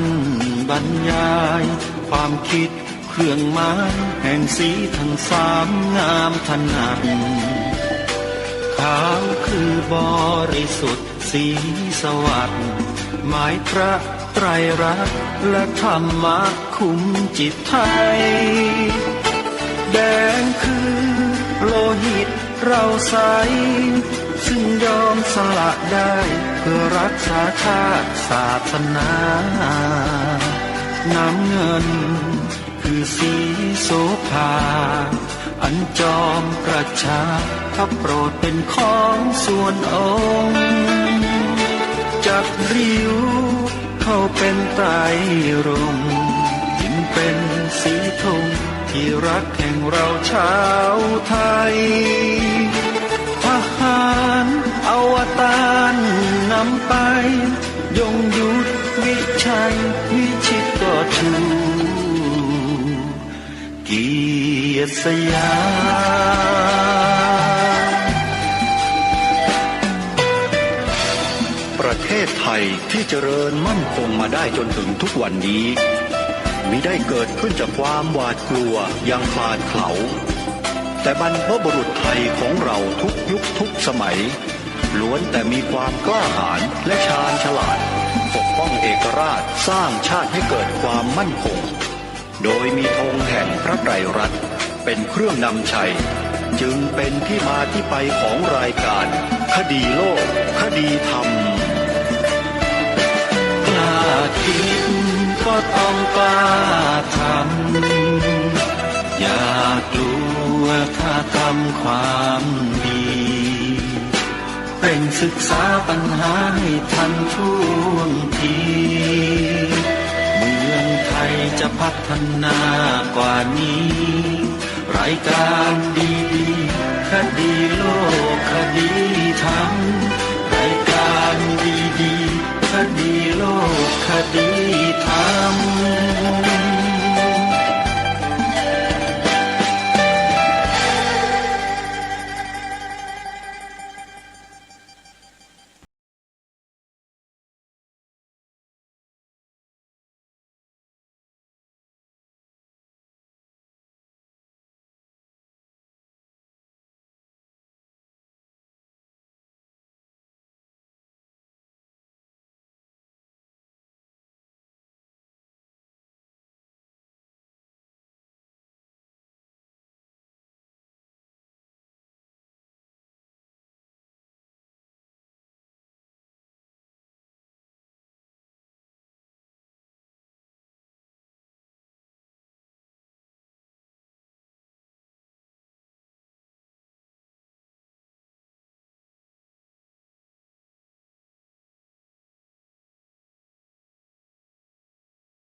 วันนี้ตรงกับวันเสาร์ที่16เมษายนพระพุทธศักราช2565รายการคดีโลกคดีธรรมมาพบกับท่านผู้ฟังเป็นปกติวันจันทร์ถึงวันศุกร์และวันเสาร์อาทิตย์ทางสถานีวิทยุแห่งนี้สถานีวิทยุที่ออนแอร์ออกอากาศรายการคดีโลกคดีธรรมเป็นประจำทุกวันตั้งแต่ 9 นาฬิกาเป็นต้นไปมีสถานีวิทยุดังต่อไปนี้สถานีวิทยุพระพุทธศาสนาแห่งชาติประจำจังหวัดเชียงใหม่ คลื่น FM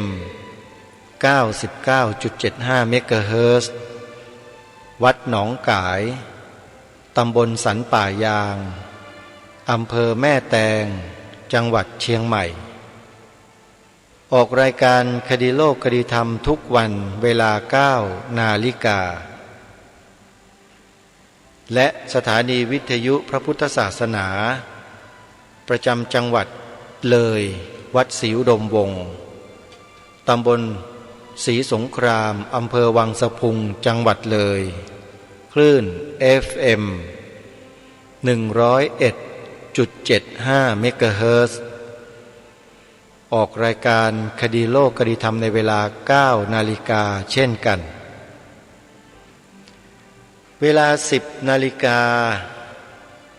สถานีวิทยุพระพุทธศาสนาแห่งชาติประจำจังหวัดเลยวัดป่าจริยธรรมตำบลนาดอกคำอำเภอนาด้วงจังหวัดเลยคลื่น FM 96.50 เมกะเฮิรตซ์ออกรายการคดีโลกคดีธรรมเวลา 10 นาฬิกาสถานีวิทยุพระพุทธศาสนาแห่งชาติประจำจังหวัดเชียงใหม่วัดฝายหินตำบลสุเทพอำเภอเมืองจังหวัดเชียงใหม่คลื่น FM 104.50 เมกะเฮิรตซ์ออกรายการคดีโลกคดีธรรมเวลา 11 นาฬิกายกเว้นวันเสาร์วันอังคารจะออกเวลา 9 นาฬิกาสถานีวิทยุพระพุทธศาสนาแห่งชาติประจำจังหวัด101วัดบ้านปลาคูนตำบลท่าหาดยาวอำเภอโพนทรายจังหวัด101ออกรายการคดีโลกคดีธรรมเป็นประจำทุกวันเวลา 13 นาฬิกาหรือบ่ายโมงตรงสถานีวิทยุพระพุทธศาสนาแห่งชาติประจำจังหวัดกาฬสินธุ์วัดอารามมงคลตำบลยางตลาดอำเภอยางตลาดจังหวัดกาฬสินธุ์คลื่น FM 89.0 เมกะเฮิรตซ์ออกรายการคดีโลกคดีธรรมเป็นประจำทุกวันเวลา 9 นาฬิกาแล้วยังมีสถานีวิทยุอื่นๆที่ออกอากาศรายการคดีโลกคดีธรรมบริเวณภาคเหนือและภาคอีสานหลายสถานีที่ไม่ได้เอ่ยนามขอกราบขอบพระคุณครูบาอาจารย์ทุกรูปผู้อำนวยการสถานีวิทยุทุกท่านที่ได้นำรายการนี้ออนแอร์ออกอากาศให้ญาติธรรมได้สดับรับฟังกันทุกวันลงมาที่จังหวัดสุพรรณบุรีก็มีสถานีวิทยุพระพุทธศาสนาประจำจังหวัดสุพรรณบุรี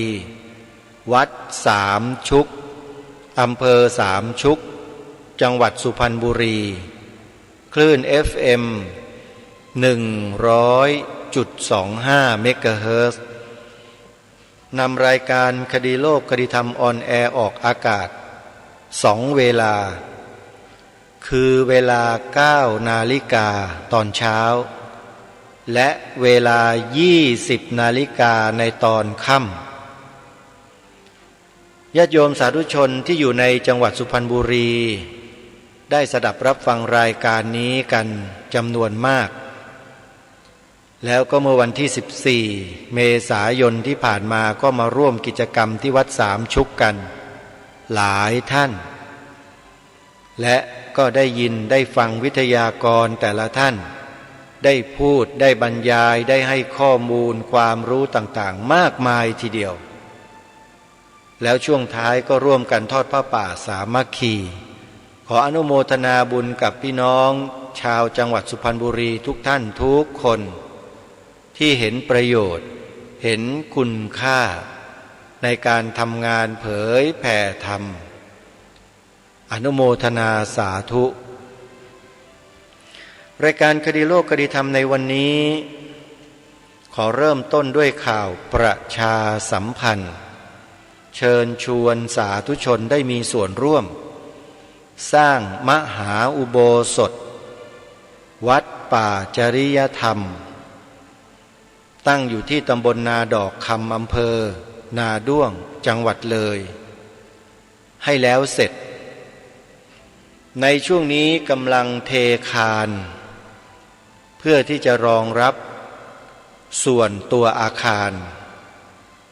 ใครที่จะเสียสละร่างกายตัวเองไปช่วยลงแรงไปเป็นกำลังในการทำงานครั้งนี้ก็ติดต่อไปที่วัดป่าจริยธรรมได้นะโยมนะรวมถึงท่านใดที่จะบริจาคเป็นปัจจัยเพื่อร่วมสร้างมหาอุโบสถก็ติดต่อไปที่หมายเลขโทรศัพท์นี้ได้เลย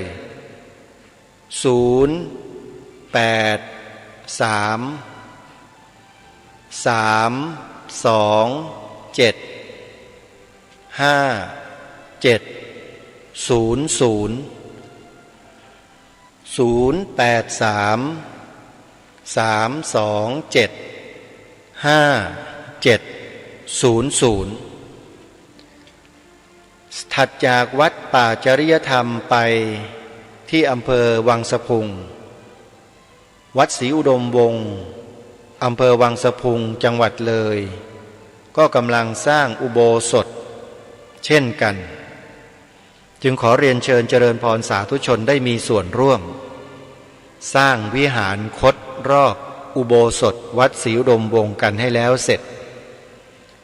ใครที่จะร่วมบุญก็โทรศัพท์สอบถามโดยตรงได้ที่เจ้าอาวาสพระครูอุดมวรานุวัตรหมายเลขโทรศัพท์089-840-4968ขออนุโมทนาสาธุที่วัดหนองกายตำบลสันป่ายางอำเภอแม่แตงจังหวัดเชียงใหม่จัดกิจกรรมอยู่ปริวาสกรรมเพื่ออนุเคราะห์พระภิกษุสงฆ์ตลอด365วันคือทั้งปี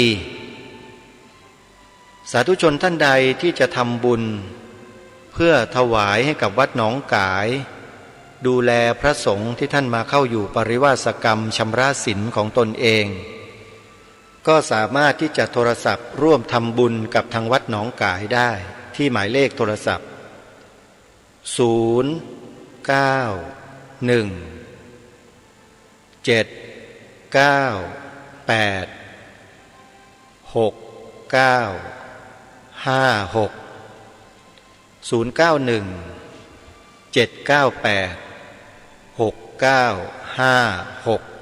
นะโทรศัพท์ไปได้เลยหรือจะโทรไปที่083-789-3642ก็ได้นะฮะนี่ก็เป็นวัดหนองกายอำเภอแม่แตงจังหวัดเชียงใหม่แล้วก็มีบุญสร้างอุโบสถรูปทรงเจดีย์พุทธคยาที่วัดหนองกายนี้ด้วยนะโยมใครที่ยังไม่ได้เป็นเจ้าภาพก็ขอเชิญได้ส่วนวัดอารามมงคลตำบลยางตลาดอำเภอยางตลาดจังหวัดกาฬสินธุ์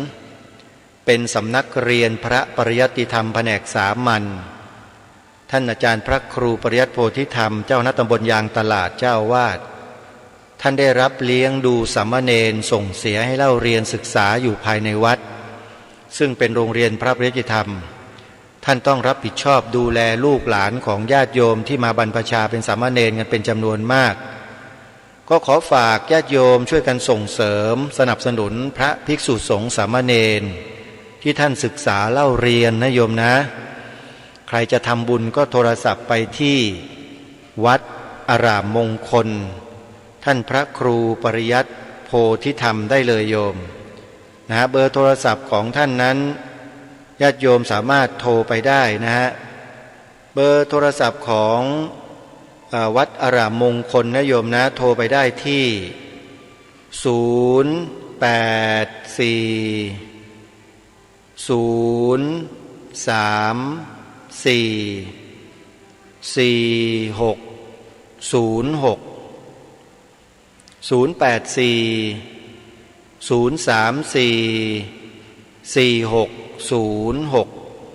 ัดอารามมงคลวัดสามชุกอำเภอสามชุกจังหวัดสุพรรณบุรีของหลวงพ่อพระครูสุวรรณวิจิตรก็กำลังสร้างศาลาปฏิบัติธรรมญาติโยมสาธุชนท่านใดที่มีความสนใจจะร่วมสนับสนุนร่วมทำบุญสร้างศาลาที่วัดสามชุกโยมสามารถที่จะติดต่อขอร่วมบุญได้นะโยมนะที่หมายเลขโทรศัพท์089-000-8462และ061-898-6779ขออนุโมทนาสาธุนะโยมนะ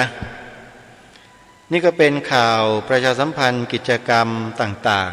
ๆที่ได้แจ้งให้ญาติโยมได้ทราบในต้นรายการวันนี้ช่วงต่อจากนี้ไปก็จะเข้าสู่เนื้อหาสาระที่จะมาปรารภและพูดให้กับท่านผู้ฟังได้สดับรับฟังกันในรายการวันนี้สืบเนื่องจากเมื่อวานนี้ทางรายการได้อธิบายความสร้างความเข้าใจให้กับท่านผู้ฟังที่เกี่ยวกับเรื่องของการรณรงค์ทำหน้าที่กัน3 ข้อให้สาธุชนได้ทราบกันไปแล้วอาตมาภาพมีความเชื่อว่าท่านผู้ฟังที่ฟังรายการเมื่อวานนี้จะมีความเข้าใจมากยิ่งขึ้นมีความเข้าใจอะไรมีความเข้าใจว่าที่รายการคดีโลกคดีธรรมรณรงค์ให้ทำ3 ข้อนี้มีเหตุผลอะไรแล้วทำไมจึงต้องทำสรุปง่ายๆก็คือว่าเพื่อให้เกิดความมั่นคงในใจของคนไทยขึ้นมาเป็นอันดับแรกเพื่อให้ความมั่นคงในใจนั้นเป็นเหตุเป็นปัจจัยให้เกิดความมั่นคงทางกายคือการกระทำและวาจาคือคำพูดที่เป็นไปในทิศทางที่ถูกต้องตรงกันพระพุทธศาสนาเป็นศาสนาประจำชาติไทยของเราเป็นความถูกต้องแต่เราจะมีความถูกต้องตรงกันในข้อนี้หรือไม่อันนี้แต่ละคนก็ใช้สิทธิในการตรวจสอบตนเองกันได้ความถูกต้องของประเทศก็คือพระพุทธศาสนาเป็นศาสนาประจำชาติไทยของเราอันนี้คือความถูกต้องของประเทศ 2. ความถูกต้องของสถาบันของชาติอันนี้ก็ต้องให้ตรงกันมีอยู่3 สถาบัน 1. สถาบันชาติ 2. สถาบันพระพุทธศาสนา 3. สถาบันพระมหากษัตริย์3 สถาบันนี้จะต้องทำให้เกิดความมั่นคงให้ได้ความมั่นคงอย่างเดียวไม่พอจะต้องให้ทั้ง3 สถาบันนี้ยืนอยู่บนหลักการที่ถูกต้องตรงกันเมื่อตรงกันแล้วพลังก็จะเกิดขึ้นเพราะฉะนั้นในข้อที่2นี้สถาบันของชาติทั้ง3จะต้องชัดเจนและสิ่งเหล่านี้ก็มีหลักฐานยืนยันปรากฏเป็นสัญลักษณ์ให้เรายืนทำความเคารพกันอยู่ทุกวันคือผืนธงชาติไทย3 สีย้ำให้หนักแน่นลงไปให้ชัดเจนและตรงกันให้ได้โดยเฉพาะสีขาวในผืนธงชาตินั้นหมายถึงพระพุทธศาสนาเท่านั้นศาสนาอื่นไม่เกี่ยวเพราะไม่ใช่สถาบันของชาติถ้าใครดันทุรังไปดึงเอาศาสนาอื่น มาเป็นสถาบันหลักของชาติคนคนนั้นคือไส้ศึกเกลือเป็นหนอนหอกข้างแคร่แปรพักเหมือนอย่างที่หม่อมหลวงกาญจพงศ์วรวุฒิหรือหม่อมช้างกล่าวไว้อาตมาภาพขอยืมคำของท่านมาใช้ด้วยเพราะฉะนั้นเราต้องยืนอยู่บนหลักการที่ถูกต้องและช่วยกันรักษาหลักการนี้ไว้ด้วยกันทุกคนคนไทยทุกคนต้องช่วยกันทำคนใดคนหนึ่งกลุ่มใดกลุ่มหนึ่งไม่ได้มันเป็นหน้าที่ของคนไทยลูกหลานไทยทุกคนจะต้องช่วยกันรักษาความถูกต้องนี้ไว้ให้ตลอดไปตลอดกาลชั่วกาลประวัติศาสตร์เหมือนดังที่องค์รัชกาลที่6ตรัสไว้ในบทพระราชนิพนธ์เทศนาเสือป่านี่คือสิ่งที่ทางรายการย้ำลงไปส่วนข้อที่3ข้อสุดท้ายนั้นอันนี้ท้าทายคนไทยทุกคนว่าจะทำได้หรือไม่ได้ถ้าใครทำได้ก็ถือว่าจะได้รับความเป็นมหามงคลสูงสุดแก่ชีวิตไปตลอดกาลทุกภพทุกชาติเพราะมีการจารึกบันทึกเป็นลายลักษณ์อักษรนั่นก็คือการขึ้นทะเบียนเขียนใบสมัครปฏิญาณตนเป็นพุทธมามกะตลอดชีวิตตามรอยเบื้องพระยุคลบาทเป็นการส่งเสริมหนึ่งตนเองครอบครัวพี่น้องคนไทยด้วยกันและส่งเสริมไปถึงสถาบันหลักของชาติคือสถาบันพระมหากษัตริย์เพื่อยืนหยัดอยู่บนหลักการที่ถูกต้องของพระบรมราชวงศ์ทุกๆพระองค์คือพระมหากษัตริย์ต้องทรงเป็นพุทธมามกะเท่านั้นใครจะมาเปลี่ยนตรงนี้ไม่ได้เด็ดขาดพวกเราเนี่ยคนไทยเนี่ยจะต้องช่วยกันรักษาปกป้องนี่คือสมบัติอันล้ำค่ายิ่งกว่าราคาเงินที่มีในโลกนี้เสียอีกที่เราจะต้องช่วยกันปกป้องรักษาไว้การทำหน้าที่3ข้อนี้จึงเป็นจุดเริ่มต้นของการปกป้องรักษาที่ดีที่สุดง่ายที่สุดสะดวกที่สุดทำได้ทันทีที่สุดแต่ไม่ทำกันอันนี้ก็แล้วแต่เหตุผลของแต่ละท่านไม่มีใครบังคับไม่มีใครห้ามแต่ถ้าใครทำได้ขออนุโมทนาบุญอย่างสูงยิ่งเพราะนั่นคือความเป็นมหามงคลได้เกิดขึ้นแก่ชีวิตของท่านตลอดไปแล้วการที่เราเป็นชาวพุทธโดยไม่มีลายลักษณ์อักษรรองรับถือว่าเราเป็นพุทธเถื่อนแล้วคนที่ไม่หวังดีต่อประเทศชาติบ้านเมืองก็อาจจะนำเรานั้นเข้าไปสู่ลัทธิอื่นโดยไม่รู้ตัวซึ่งก็เคยเกิดมีมาแล้วนะเป็นพุทธแท้ๆเลยแต่ในบัตรประชาชนดันไปเขียนว่านับถือศาสนาอื่นนี่มันเป็นอย่างนี้บ้านเมืองเราเนี่ยและจะให้ไว้วางใจได้อย่างไรจริงไหมท่านเพราะมันมีคนประเภท4ประเภทอย่างที่ท่านหม่อมช้างว่าไว้อยู่ในบ้านเมืองเราเนี่ย1เกลือเป็นหนอน2หนอนบ่อนไส้3หอกข้างแคร่4แปรพักมันมีคนประเภททั้ง4นี้อยู่ในบ้านเมืองพร้อมที่จะล้มล้างความเป็นไทยของเราได้ตลอดแล้วถ้าหากเราคนไทยนิ่งเฉยทำเป็นไม่รู้ไม่ชี้ตัวใครตัวมันไม่ช่วยกันปกป้องรักษาความเป็นไทยของเราไว้เนี่ยสักวันหนึ่งความเป็นไทยก็จะอัสดงลงเมื่อความเป็นไทยอัสดงลงแล้วอะไรก็ตามที่เป็นวัฒนธรรมประเพณีวิถีชีวิตแบบไทยๆก็จะถูกลบล้างไปโดยอัตโนมัติมันจะไม่มีหลงเหลือให้เห็นอยู่ทำกิจกรรมอะไรต่างๆก็ไม่ได้ถ้าออกมาทำตายถูกฆ่าตายหมดมีแล้วให้เห็นกันอยู่ อยากให้ภูมิภาคอื่นๆเป็นอย่างนั้นใช่ไหมจงนิ่งกันต่อไปทำเป็นไม่รู้ไม่ชี้ใครจะว่าใครจะทำใครจะทำลายใครจะขายชาติช่างมันทำต่อไปแล้วเดี๋ยวจะได้เห็นวันนั้นแต่ถ้าไม่ต้องการให้มันเกิดขึ้นก็จะต้องลุกขึ้นมาทำหน้าที่ของเรากันทุกคนโดยไม่มีข้อแม้ใดๆทั้งสิ้นเพราะถือว่าพวกเราทุกคนอาศัยอยู่บนผืนแผ่นดินพระพุทธศาสนาจะต้องช่วยกันรักษาปกป้องคุ้มครอง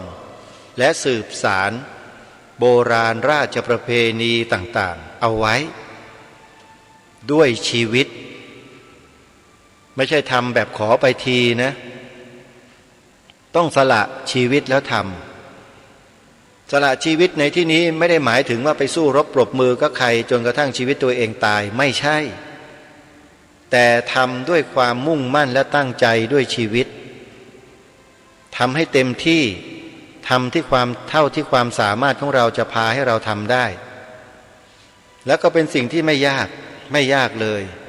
3ข้อที่กล่าวไว้นั้นนะให้ไปย้อนฟังและย้อนดูกันนี่คือสิ่งที่อยากจะให้พวกเราได้เข้าใจว่าที่พาทำเช่นนี้เนี่ยมีเหตุผลอะไรนะก็เป็นที่ประจักษ์เป็นที่เข้าใจกันโดยทั่วถึงนะโยมนะทีนี้ก็เหลือแต่ว่าเราจะก้าวไปข้างหน้าต่อไหมจะทำไหมหรือจะอยู่นิ่งๆนะไม่ไหวแล้วเหนื่อยอะไรอย่างนี้หรือเปล่าหรือว่ายังสู้ได้สู้ไหวกันอยู่ก็สู้กันไปทีนี้เมื่อวานนี้ได้ปรารภถึงอาจารย์2 ท่านที่เป็นคนพูดจาตรงพูดจาโผงผางพูดจาภาษาไทยแท้ไทยเดิมมีหลายคนก็ไม่ชอบเพราะภาษาสำเนียงแต่ไม่สนใจเนื้อหาที่พูดซึ่งก็ไม่เป็นไรมันก็มีอยู่เหมือนกันแหละคนประเภทนี้ก็เป็นธรรมดาแต่สำหรับพวกเราท่านทั้งหลายเนี่ยเชื่อว่าฟังได้แล้วก็เข้าใจดีลองฟังท่านอาจารย์เฉลิมชัยโคสิทธิพิพัฒน์ออกมาให้สัมภาษณ์นะสื่อหนึ่งโดยได้ตัดตอนในช่วงที่ท่านพูดวลีเด็ดๆมาให้เราได้สดับรับฟังกันในโลกโซเชียลเน็ตเวิร์กอาจารย์เฉลิมชัยได้แสดงให้เห็นถึงความมุ่งมั่นของท่านประการหนึ่งก็คือว่าท่านหวงแหนประเทศไทยและรักความเป็นไทยมากแล้วท่านก็ยืนยันอยู่คำหนึ่งว่าศาสนาของชาติท่านเอาชีวิตเนี่ยยอมรักษายอมที่จะทำให้ศาสนาของชาติมีเกียรติมีหน้ามีตาโดยตัวท่านเองนั้นไม่ได้สนใจหรอกว่าจะอยู่จะกินจะนอนตรงไหนที่ไหนอย่างไรมีคนถามถึงบ้านท่านว่าหลังใหญ่หลังโตไหมมีผลงานมากมายขนาดนี้ทั่วโลกก็รู้จักอาจารย์ก็บอกว่าบ้านแกมุงสังกะสีนอนแบบสบายๆท่านไม่สนใจหรอกว่าจะมีรถสปอร์ตราคา20 ล้าน10 ล้านท่านไม่สนท่านบอกว่าอยู่แค่เนี้ยพอแล้วเดี๋ยวลองมาฟังเสียงท่านดูนะมีประมาณสัก1 นาทีกว่าๆเท่านั้นแหละสั้นๆแล้วเดี๋ยวค่อยมาพูดคุยกันขอบอกกับท่านผู้ฟังไว้นิดหนึ่งว่าคำพูดคำจาของอาจารย์เฉลิมชัยโคสิทธิพิพัฒน์เนี่ยพูดสไตล์ของท่านแบบนั้นมันเป็นเรื่องปกติไปแล้วแต่อยากจะให้พวกเราเนี่ยฟังเนื้อหาให้ดีเนื้อหาที่ท่านพูดไว้เนี่ยบ่งบอกถึงจิตสำนึกของคนไทยคนหนึ่งที่มีต่อสถาบันชาติศาสนาพระมหากษัตริย์ของเขาแล้วอาจารย์แกก็ยืนยันว่าที่นี่บ้านเมืองของเราถ้าเราไม่รักบ้านเมืองเราแล้วจะไปรักที่ไหนแล้วใครจะมารักล่ะเนี่ยอันนี้อยากจะให้พวกเราเนี่ยได้ฟังกันชัดๆประมาณ1 นาทีครึ่งนะโยมนะ1 นาทีครึ่งแล้วเดี๋ยวค่อยมาคุยกันตอนหลังมีอีกคนหนึ่งอาจจะเปิดต่อเนื่องแต่ว่าจะขั้นด้วยความอธิบายสั้นๆสักนิดหนึ่งแล้วก็มาฟังอาจารย์อีกคนหนึ่งซึ่งมีอายุน้อยกว่าเยอะ น่าจะอยู่ในรุ่นราวคราวเดียวกับอาตมาภาพนี่แหละอายุ50 กว่าเดี๋ยวมาฟังอาจารย์เฉลิมชัยดูก่อนสิว่าท่านได้แสดงแนวคิดของท่านเกี่ยวกับประเทศชาติบ้านเมืองและสิ่งที่เป็นความเป็นไทยอย่างไรไปติดตามรับฟังพร้อมๆกันได้นะบัดนี้เห็นไหมดังนั้นการฝึกตนของเราจึงชนะทุกด้านแล้วเราก็ได้ทุกอย่างมาแล้วสุดท้ายมันก็จบอยู่ตรงที่เราไม่มีอะไรเราไม่มีแหวนเพชรเราไม่มีรถเฟอร์รารี่แลมโบกินี่เรามีบ้านที่เป็นครึ่งหาดหลังใหญ่ยักษ์มีสระว่ายน้ำแม่เมื่อถึงมากูไม่มีคนใช้20 คนไม่มีกูมีแต่วัดร่องคุณที่เป็นของประเทศที่ยิ่งใหญ่ทุกคนถามบอกเอ้ยอาจารย์สร้างวัดขนาดนี้อยากไปบ้านอาจารย์อยากไปเห็นบ้านอาจารย์คงใหญ่มากพอมันไปดูบ้านอาจารย์ไอ้เหี้ยมุงสังกะสีมันตกใจมันไปบ้านแล้วโอ้ตกใจว่าธรรมชาติอาจารย์ทำไมง่ายยังบอกนั่นคือบ้านกูอันนี้คือของชาติไม่เหมือนกันของกูของชาติแตกต่างของกูแค่ซุกหัวนอนแต่ของชาติต้องยิ่งใหญ่เพราะหน้าตาของชาติกูยิ่งใหญ่หน้าตาของชาติกูเป็นของยิ่งใหญ่ที่สุดที่กูต้องทำให้แก่ชาติกูที่ยิ่งใหญ่ที่สุดสมแก่เกียรติยศของประเทศกูศิลปะของชาติกูพระศาสนาของชาติกูนั่นคือสิ่งที่กูคิดแต่ตัวกูไม่จำเป็นกูไม่ใช่ของใครกูไม่เป็นของใครกูแค่มีชีวิตอยู่ได้เพื่อสร้างสรรค์ให้แก่บ้านเมืองของกูให้แก่ประเทศชาติของกูให้แก่พระศาสนาของกูตัวกูแค่มีชีวิตอยู่ได้อยู่รอดมีที่นอนที่กิน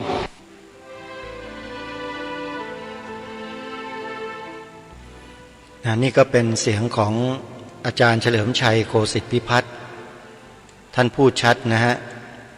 ว่าสิ่งที่ท่านทำเนี่ยท่านทำเพื่อชาติที่นี่ชาติของกูนะวัดของชาติบ้านเมืองพระศาสนาของชาติบ้านเมืองคำว่าพระศาสนาของชาติบ้านเมืองตรงนี้บ่งบอกให้เห็นอะไรบ่งบอกให้เห็นชัดเจนว่าประเทศชาติบ้านเมืองนี้มีศาสนาอะไรเป็นศาสนาประจำชาติที่หยิบยกเอาคำพูดของอาจารย์เฉลิมชัยตรงนี้มาเผยแพร่และมาพูดคุยในรายการวันนี้ก็เพื่ออยากจะย้ำและจะบอกกับพวกเราทุกคนไงว่าพวกเราจงยิ่งในศักดิ์ศรีของความเป็นไทยของเราเหมือนอย่างที่อาจารย์เฉลิมชัยโคสิทธิพิพัฒน์ท่านยิ่งในศักดิ์ศรีของความเป็นคนไทยของประเทศไทยของพระศาสนาของชาติไทยของเราท่านจึงได้สร้างสรรค์ผลงานเหล่านี้ขึ้นมาติดอันดับโลกนักศิลปะทั่วโลกต้องบรรณูงานของอาจารย์เฉลิมชัยถึงเมืองไทยและการที่ท่านสร้างวัดร่องขุ่นขึ้นมาเนี่ยเพื่อให้เป็นสมบัติและเป็นหน้าตาของชาติบ้านเมืองวัดนะวัดคือสมบัติของชาติบ้านเมืองไม่ใช่มัสยิดไม่ใช่เชิดอันนั้นไม่ใช่สมบัติของชาติบ้านเมืองมาจากที่ไหนก็ไม่รู้แต่วัดวาอารามทั้งหลายเนี่ยเป็นสมบัติของชาติบ้านเมืองคนที่ดูแลชาติบ้านเมืองจะต้องเอาใจใส่ดูแลวัดวาอารามมากกว่าอย่างอื่นถึงจะถูกต้องแต่ทุกวันนี้เป็นอย่างนั้นไหมส่งเสริมไหมดูแลอุปถัมภ์คุ้มครองไหมหรือเป็นอย่างอื่นพี่น้องญาติโยมสาธุชนครูบาอาจารย์ชาวพุทธลองพิจารณาดูทีว่าเป็นอย่างไรมันผิดเพี้ยนหรือไม่อย่างไรทั้งที่ผ่านมาและในปัจจุบันวัดวาอารามถูกล้อมปราบถูกทำลายล้างถึงที่สุดแล้วก็ยังไม่หยุดทำลายล้างจนถึงวันนี้คืออะไรเกิดอะไรขึ้นเคยฉุกคิดในข้อนี้กันบ้างหรือเปล่า รายการคดีโลกคดีธรรมได้พยายามที่จะสะท้อนเรื่องราวและเหตุการณ์บางอย่างให้เราได้เห็นพอเป็นตัวอย่างว่าประเทศไทยของเราไม่ได้มีความสงบร่มเย็นเหมือนดังแต่ก่อนอีกแล้วนะที่เป็นเช่นนี้ก็เพราะว่าหนึ่งคนไทยเราเงียบคนไทยเราเฉยคนไทยเราไม่เอาอะไรคืออยู่แบบวันๆหนึ่งไม่คิดที่จะทำหน้าที่ของตนเองบวกกับสองฝ่ายศัตรูที่ต้องการจะทำลายความเป็นไทยก็พยายามทุกวิถีทางเพื่อจะทำลายความน่าเชื่อถือของประเทศไทยให้หมดสิ้นไปจากมโนสำนึกในความรู้สึกของคนไทยเองด้วยการบิดเบือนประวัติศาสตร์บ้างกล่าวร้ายป้ายสีประวัติศาสตร์บ้างอะไรต่อไม่อะไรก็แล้วแต่เพื่อที่จะทำลายความศรัทธาของประชาชนที่มีต่อชาติบ้านเมืองของตัวเองให้ทำลายเกียรติและศักดิ์ศรีของตนเองเขาทำทุกวิถีทางเลยทุกวันก็ไม่มีใครที่จะไปตำหนิไปว่าไปอะไรเขาห้ามปรามเขาไม่มีเขาก็ยังทำกันอยู่อย่างเนี้ยนี่ไงมันเกิดอะไรขึ้นบ้านเมืองวัดวาอารามต่างๆพระเจ้าพระสงฆ์ท่านก็อยู่ของท่านดีๆอยู่ในศีลอยู่ในคันลองคลองธรรมก็ยังถูกปราบถูกไล่ถูกดำเนินการสารพัดเห็นไหมเกิดอะไรขึ้นนี่แหละคือสิ่งที่ทางรายการเป็นห่วงแล้วก็เป็นห่วงเหลือเกินว่าวันหนึ่งจะเป็นอย่างนี้กันไปทุกทั่วหัวระแหงของชาติบ้านเมืองถ้าคนไทยยังนิ่งๆเฉยๆกันอยู่อย่างนี้ไม่ยอมลุกขึ้นมาทำหน้าที่ของตนเองให้ถูกต้องเหมาะสมกับสถานการณ์ที่เป็นไปอยู่ที่เกิดขึ้นแล้วก็ไม่ช่วยกันสร้างความมั่นคงในใจให้เกิดขึ้นเหมือนอย่างที่รายการได้แนะนำไปเมื่อตอนต้นรายการแล้วก็หลายครั้งที่ผ่านมานี่คือสิ่งที่น่าเป็นห่วงอย่างยิ่งที่คนไทยเราจำนวนไม่น้อยเลยปล่อยปละละเลยไม่ใช่ปล่อยวางนะถ้าปล่อยวางเนี่ยเขาจะไม่ปล่อยปละละเลยแต่อันนี้ปล่อยปละละเลยลูกเดียวคือไม่เกี่ยวไม่สนไม่อะไรทั้งนั้นประเทศชาติบ้านเมืองพระพุทธศาสนาสถาบันพระมหากษัตริย์จะเป็นยังไงก็ช่างคนพวกนี้จะเฉยไม่ยุ่งไม่เอาอะไรทั้งนั้นไม่ออกมาดูแลช่วยกันปกป้องรักษาแล้วเสร็จแล้วก็ยังมาว่ารายการคดีโลกคดีธรรมอีกต่างหากว่าอย่างนั้นว่าอย่างนี้อะไรต่างๆสารพัดรายการคดีโลกคดีธรรมก็ไม่เคยหวั่นไหวอยู่แล้วเพราะเรามีฐานที่มั่นคงที่ทำให้เรายืนอยู่อย่างมีเกียรติและศักดิ์ศรีตลอดเราทำอยู่ภายใต้ของเกียรติและศักดิ์ศรีของความเป็นคนไทยโดยไม่แคร์ความรู้สึกของใครก็ตามที่เป็นคนเห็นแก่ตัวที่เป็นคนทำตัวให้เป็นหนอนบ่อนไส้ทำตัวให้เป็นไส้ศึกทำตัวเป็นหอกข้างแคร่ทำตัวเป็นพวกแปรพักเราไม่ได้เป็นอย่างนั้นเรามีความมั่นใจของเราเองส่วนหลักธรรมคำสอนข้อปฏิบัติในทางพระพุทธศาสนานั้นคนเรานั้นถ้าหากว่ามีฐานที่มั่นคงและเจริญรุ่งเรืองอยู่อย่างต่อเนื่องแล้วเนี่ยการศึกษาการปฏิบัตินั้นไม่ยากเลยสบายมากๆเลยเพราะมีฐานที่มั่นคงโดยเฉพาะฐานในจิตใจของเราแต่เท่าที่เห็นที่เป็นที่มีอยู่นี้ฐานมั่นคงแล้วหรือยังหรือว่าเป็นสำลีลอยไปทางตะวันออกทีลอยไปทางตะวันตกทีตามลมอยู่นั่นแหละเป็นอย่างนั้นกันอยู่หรือเปล่าอันเนี้ยต้องถามให้ชัดเจนและให้ทุกคนต้องรู้จักพิจารณาตัวของเราเองกันมองข้างหน้าให้ไกล แล้วก็เชื่อมโยงกับสถานการณ์ที่เป็นมาแล้วก็กำลังเป็นไปให้ชัดแล้วเราจะหาคำตอบได้ว่าเราจะนิ่งเฉยๆต่อไปหรือเราจะออกมาทำหน้าที่ร่วมกันท่านหาคำตอบได้เองท่านไปศึกษาดูให้ดีครับตามที่รายการได้แนะนำไว้นะฮะทีนี้มีอาจารย์อีกคนหนึ่งที่อาตมาภาพฟังแล้วก็เห็นว่าน่านำมาเผยแพร่ให้ท่านผู้ฟังที่ฟังรายการคดีโลกคดีธรรมได้ฟังกันอาจารย์คนนี้ชื่ออาจารย์วรพัฒน์ผู้เจริญเป็นบุคคลที่มีความเชี่ยวชาญชำนาญทางด้านวิทยาศาสตร์ได้รับข้อเสนอให้ไปช่วยงานที่องค์การนาซามาอยู่ระยะหนึ่ง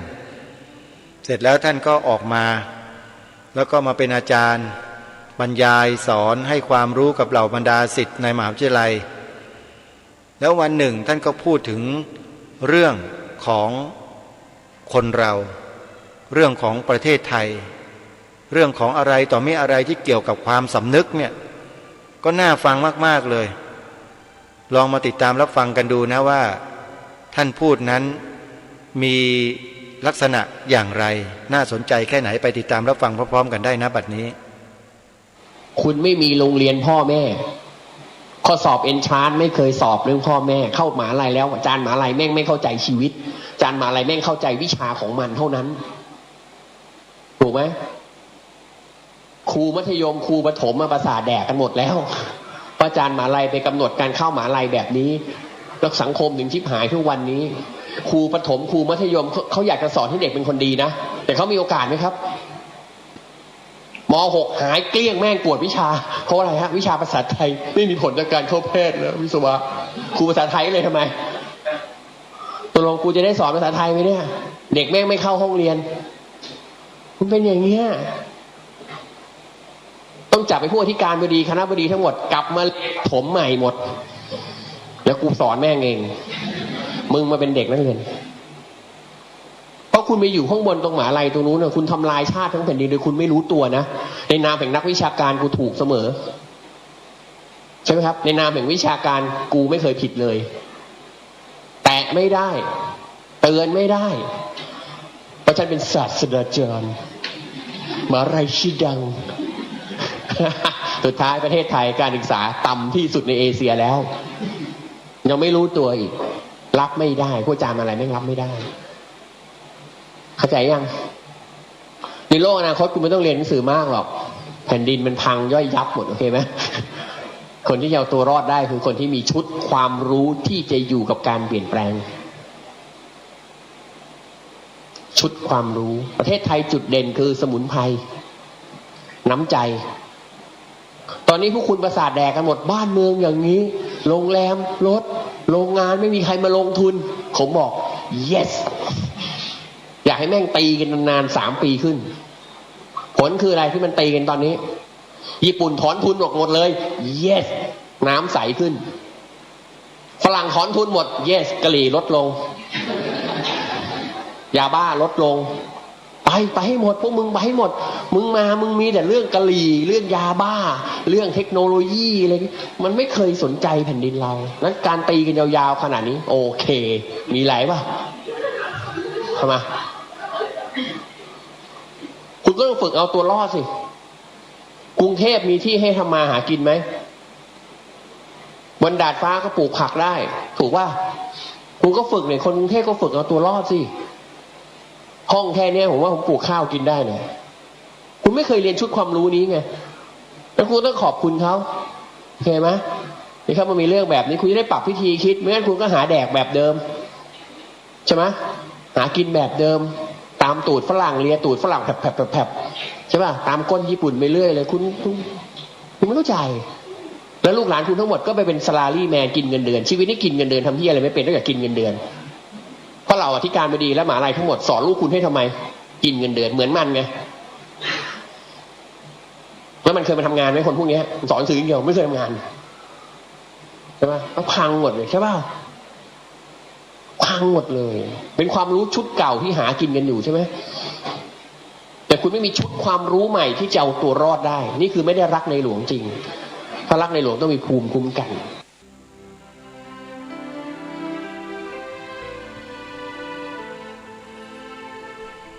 ขออภัยท่านผู้ฟังไว้ณที่นี้ด้วยนะ ที่คำบางคำที่อาจารย์วรพัฒน์ผู้เจริญได้พูดไว้ในโลกโซเชียลมีคนนำมาเผยแพร่แต่อาตมาภาพเปิดฟัง3 รอบ 4 รอบแล้วดูแล้วเห็นแล้วได้ยินแล้วก็มันจริงเป็นอย่างนั้นจริงๆนะประเทศไทยเราเนี่ยเรากำลังทำอะไรอย่างที่ท่านอาจารย์วรพัฒน์พูดนั่นนะพวกที่อยู่ในระดับนักวิชาการวิชาเกินอะไรทั้งหลายเหล่านี้ทำให้ประเทศไทยเราเป็นอย่างไรเยาวชนเราเป็นอย่างไรประเทศเราเป็นอย่างไรท่านก็เลยประชดซะเลยตีไปเถอะ3 ปีขึ้นดีญี่ปุ่นถอนทุนนะประเทศต่างๆนะเลิกถอนตัวกลับอะไรต่างๆเหล่านี้คือเป็นการสั่งสอนคนในสังคมที่ฝันใฝ่ได้ปลื้มกับโลกเสรีนิยมแล้วก็เรื่องของบริโภคนิยม Consumer Society ติดอยู่แค่นี้ตามก้นฝรั่งมันอยู่แต่สิ่งที่บรรพชนบรรพบุรุษไทยได้ฝากฝังไว้ให้ความรู้หรือชุดความคิดที่ดีๆไว้ไม่เอาไม่สนตรงนี้คืออะไรอย่างไรนั้นทุกท่านก็น่าจะทราบถ้าหากว่าเราไม่ back to basic กลับคืนสู่พื้นฐานเดิมประเทศเรานี่จะแย่ลงยิ่งกว่านี้เยอะจึงขอฝากให้พวกเราคนไทยทุกคนนั้นได้ตระหนักรู้ในสิ่งเหล่านี้ที่มีผู้รู้เหล่านี้เขาคอยมาบอกคอยมาย้ำคอยมาเตือนให้แก่พวกเราโดยตลอดไม่รู้ว่าพวกเราเนี่ยมองเขาว่าอย่างไรมองเขาผิวๆเผินๆเท่านั้นหรือเปล่ามองแต่เพียงว่าอุ้ยคำพูดหยาบคายเดียนรับไม่ได้อย่างนั้นหรือเปล่าถ้าเป็นอย่างนั้นก็ช่วยไม่ได้นะฮะสมองมีแค่นั้นเองชุดความคิดที่ถูกสร้างเอาไว้ให้แก่คนไทยมีอยู่และดำเนินการอยู่ให้เห็นเป็นรูปธรรมชัดเจนแต่คนไทยไม่เอาถ่านเองมัวแต่จะไปคอยแบมือคอยแต่จะรับในสิ่งที่เขาหยิบยื่นให้เท่านั้นเองโดยไม่คิดที่จะสร้างชุดความคิดขึ้นมาช่วยเหลือตัวเองในขณะที่มีโอกาสไม่สนอย่างนี้ก็ต้องคอยรับสถานการณ์ที่จะมาทำลายตนเองในอนาคตข้างหน้าได้เลยเพราะไม่มีใครช่วยคุณได้พอโรงงานถอนตัวเศรษฐกิจธุรกิจตกคุณก็จบเลยไม่มีอะไรทำอะไรไม่เป็นแต่ในขณะนี้มีชุดความคิดเหล่านั้นให้เราศึกษาเรียนรู้แล้วทำในสิ่งที่ดีเหล่านี้ได้อยู่เราไม่ขวนขวายศึกษาหาความรู้เข้ามาใส่ตัวเราเองแล้วเราจะโทษใครไม่ได้นอกจากตัวเราเองเท่านั้นพอดีหมดเวลาท่านผู้ฟังเดี๋ยววันพรุ่งนี้มาพบกันใหม่วันนี้เวลาหมดลงแล้วต้องขอสมมุติยุติรายการไว้แต่เพียงเท่านี้ขอความสุขความสวัสดีในธรรมแห่งองค์สมเด็จพระบรมศาสดาสัมมาสัมพุทธเจ้าจงปรากฏเกิดมีขึ้นในจิตใจของท่านผู้ฟังทุกท่านทุกคนเทินขอเจริญพร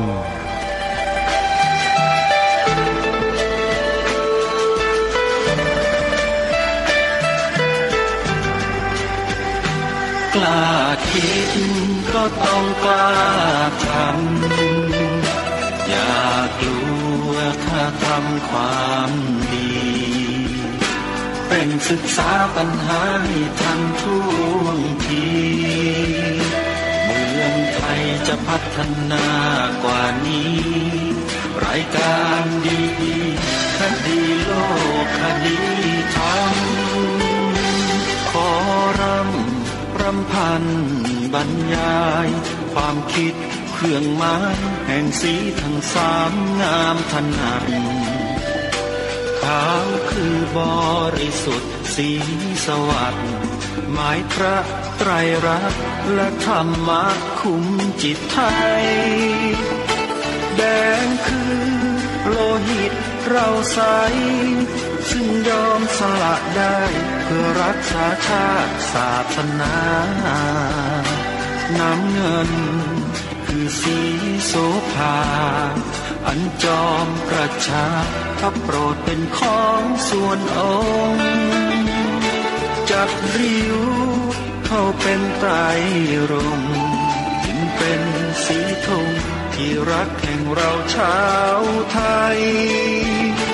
ทหารอวตารนำไปยงยุทธวิชัยวิชิตก็ชูเกียรติสยามประเทศไทยที่เจริญมั่นคงมาได้จนถึงทุกวันนี้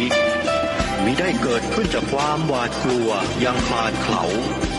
แต่บรรพบุรุษไทยของเราทุกยุคทุกสมัยล้วนแต่มีความกล้าหาญและชาญฉลาดปกป้องเอกราชสร้างชาติให้เกิดความมั่นคงโดยมีธงแห่งพระไตรรัตน์เป็นเครื่องนำชัยจึงเป็นที่มาที่ไปของรายการคดีโลกคดีธรรมกล้าคิดก็ต้องกล้าทำอย่ากลัวถ้าทำความดีเร่งศึกษาปัญหาให้ทันท่วงทีเมืองไทยจะพัฒนากว่านี้รายการดี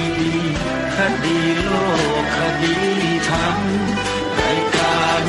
ดีๆคดีโลกคดีธรรม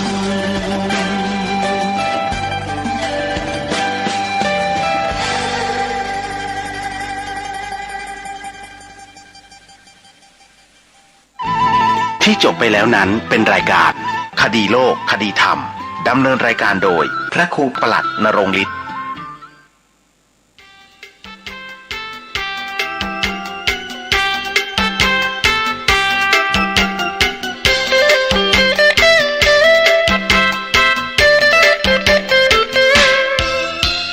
เมาวันนี้อายเมา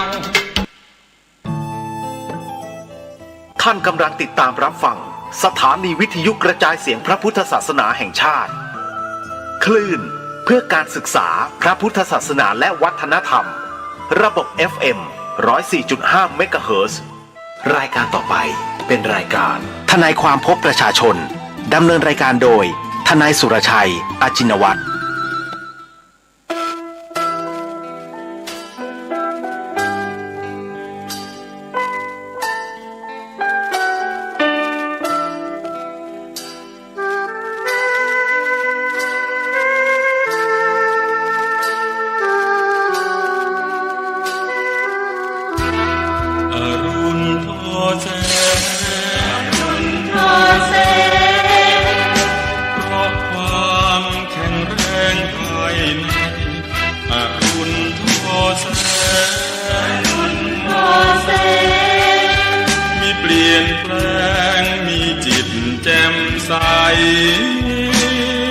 อรุณ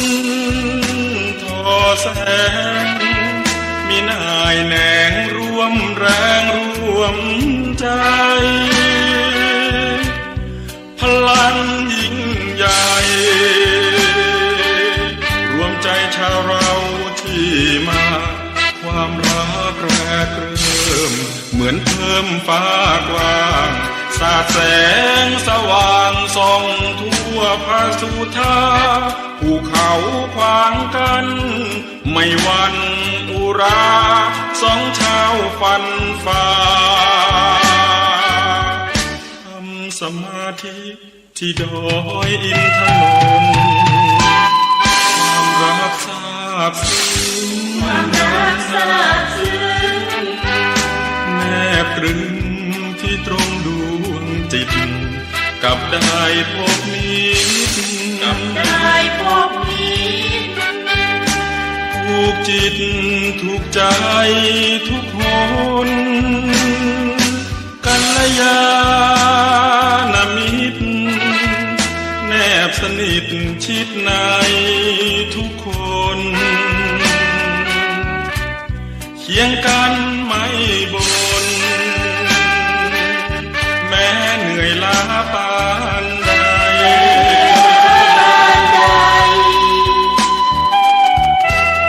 เพื่องานหลวงพ่อ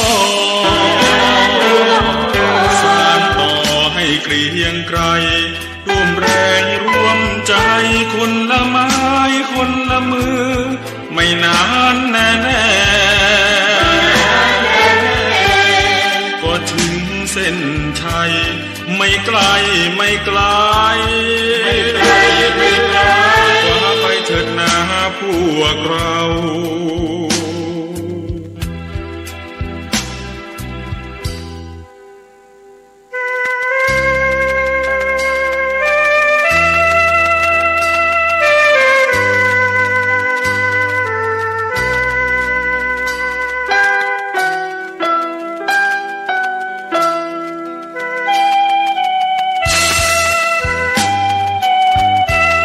เพื่องานหลวงพ่อ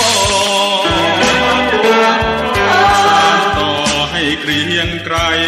ร่วมแรงร่วมใจคนละไม้คนละมือไม่นานแน่ก็ถึงเส้นชัยไม่ไกล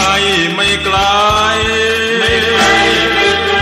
กว่าไปเถิดนาพวกเรา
อำลา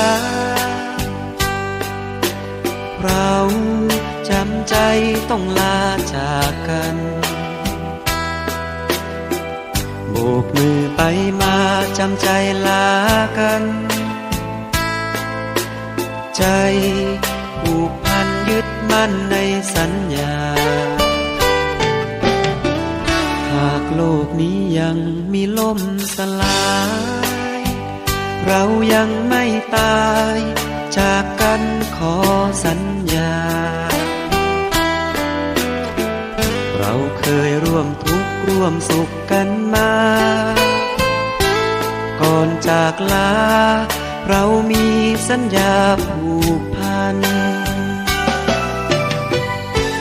แม้วันเดือนปีจะผ่านพ้นไปจะนานแค่ไหนขอให้สัญญาเราจากกันไปใจยังห่วงหาบอกคำอำลาด้วยสัญญาใจโบกมือลาไปสร้างสรรค์ความดีหากมีเวลาคงได้มาพบกันหากอาทิตย์ยังอยู่คู่จันทร์เราขอยึดมั่นในคำสัญญา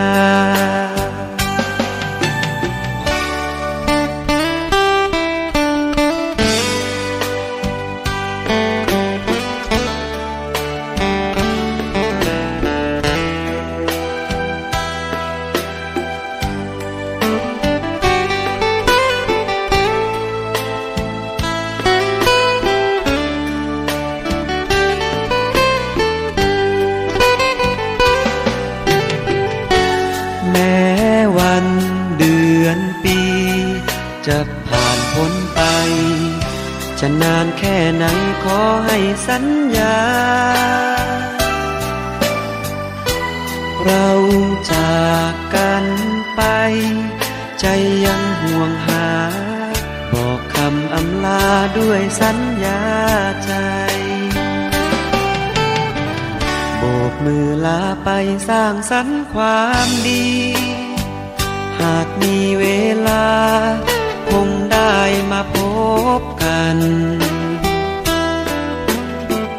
หากอาทิตย์ยังอยู่คู่จันทร์เราขอยึดมั่นในคำสัญญาเราจากกันไปใจยังห่วงหาบอกคำอำลาด้วยสัญญาใจ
meeting friends, meeting great friends, with my heartfelt feeling and real good friends and great friendship. Growing hand in hand, together we were. How tired we are, how tired we are. Let's go out when the river father. We were burning late, but today together. Many hands make life work. Not so long, not so far away. The golden goals are within reach. Just they go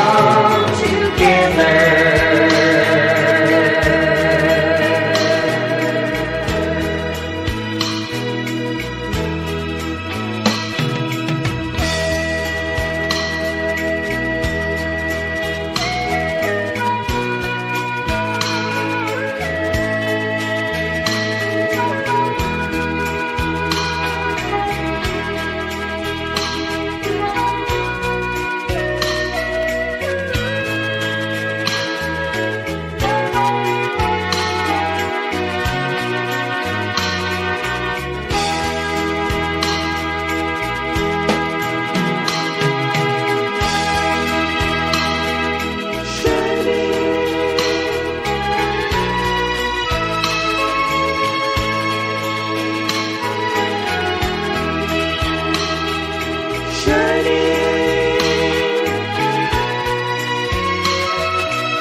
Growing hand in hand, together we work.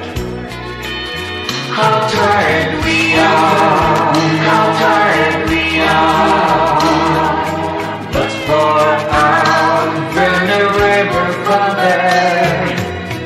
we will willingly continue together. Many hands make life work. Not so long, not so far away. The golden goals are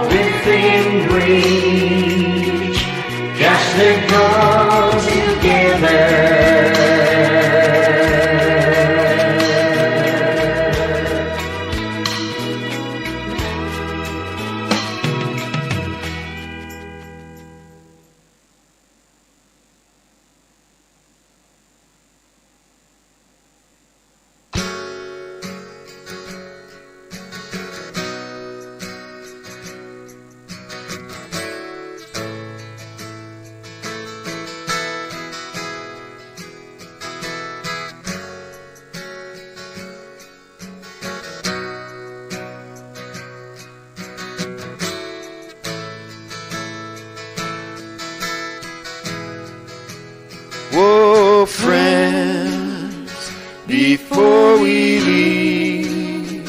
we'll make a promise and believe,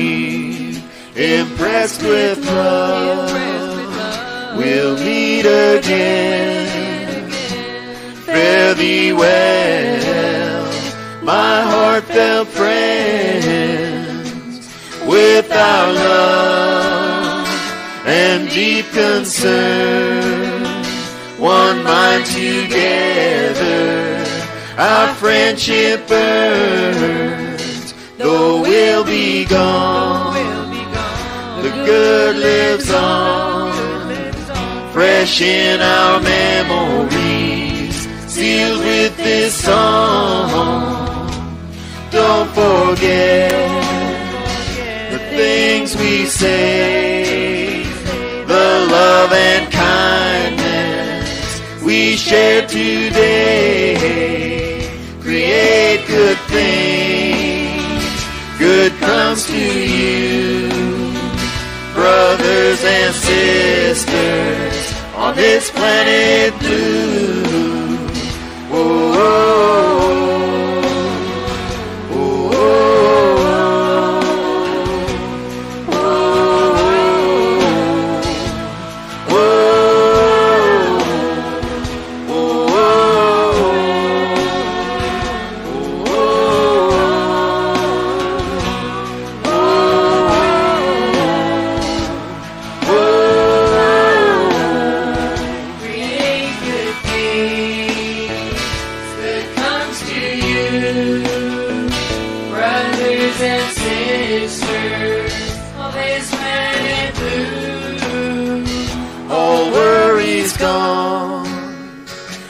Travel on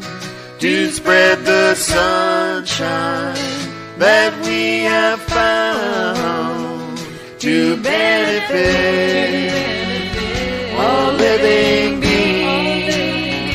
create this new world that we have seen. Oh, friends, before we leave,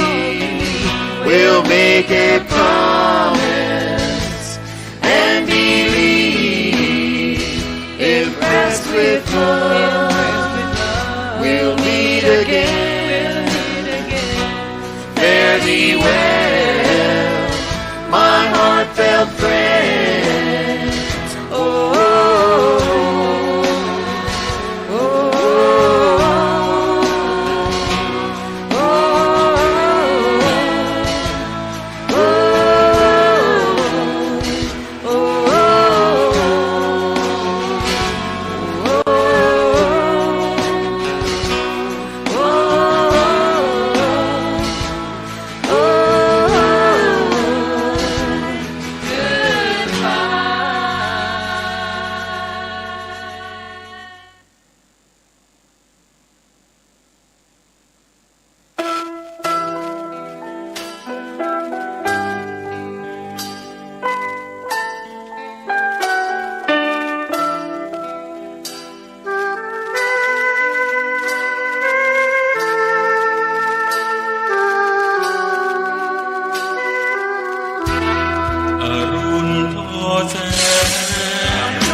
อรุณทอแสงมีนายแหนงร่วมแรงร่วมใจพลังยิ่งใหญ่รวมใจชาวเราที่มาความรักแรกเริ่มเหมือนเพิ่มฟ้ากว้างสาดแสงสว่างส่องทั่วพระสุธาภูเขาขวางกันไม่หวั่นอุราสองชาวฟันฝ่าทำสมาธิที่ดอยอินทนนท์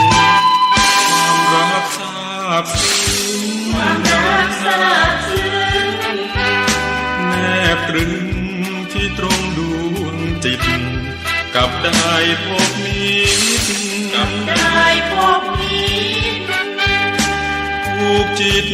ถูกใจทุกคนกัลยาณมิตรแนบสนิทชิดในทุกคนเคียงกันไม่บ่น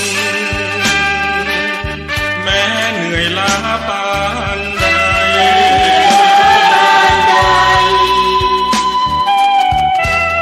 เพื่องานหลวงพ่อสานต่อให้เกรียงไกรร่วมแรงร่วมใจคนละไม้คนละมือไม่นานแน่ก็ถึงเส้นชัยไม่ไกล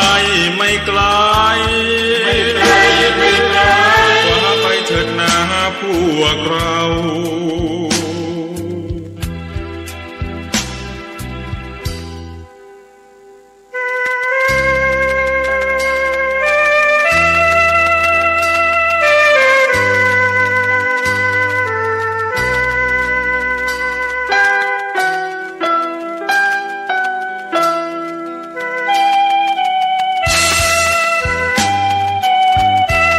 เพื่องานหลวงพ่อ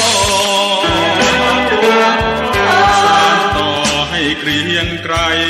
ร่วมแรงร่วมใจคนละไม้คนละมือไม่นานแน่ก็ถึงเส้นชัยไม่ไกลไม่ไกลกว่าไปเถิดนาพวกเรา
มาบอกอำลาเราจำใจต้องลาจากกันโบกมือไปมาจำใจลากันใจผูกพันยึดมั่นในสัญญาหากโลกนี้ยังมีลมสลายเรายังไม่ตายจากกันขอสัญญาเราเคยร่วมทุกข์ร่วมสุขกันมาก่อนจากลาเรามีสัญญาผูกพันแม้วันเดือนปีจะผ่านพ้นไปจะนานแค่ไหนขอให้สัญญาเราจากกันไปใจยังห่วงหาบอกคำอำลาด้วยสัญญาใจโบกมือลาไปสร้างสรรค์ความดีหากมีเวลาคงได้มาพบกันหากอาทิตย์ยังอยู่คู่จันทร์เราขอยึดมั่นในคำสัญญา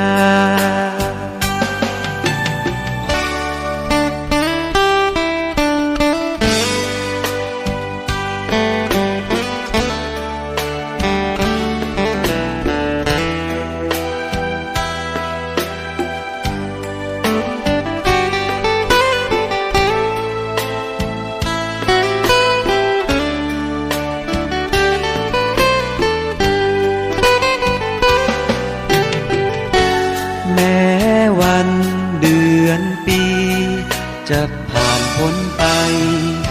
จะนานแค่ไหนขอให้สัญญาเราจากกันไปใจยังห่วงหาบอกคำอำลาด้วยสัญญาใจโบกมือลาไปสร้างสรรค์ความดีหากมีเวลาคงได้มาพบกันหากอาทิตย์ยังอยู่คู่จันทร์เราขอยึดมั่นในคำสัญญาเราจากกันไปใจยังห่วงหาบอกคำอำลาด้วยสัญญาใจ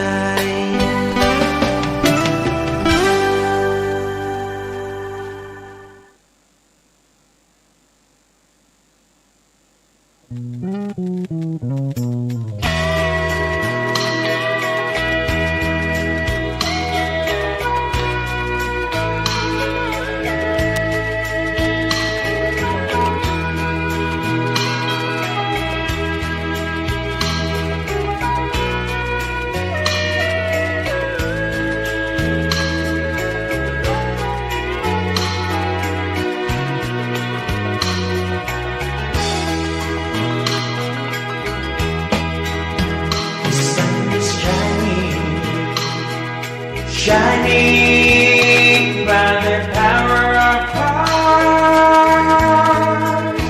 the sun is shining, shining, always shining, always shines with humanity in mind.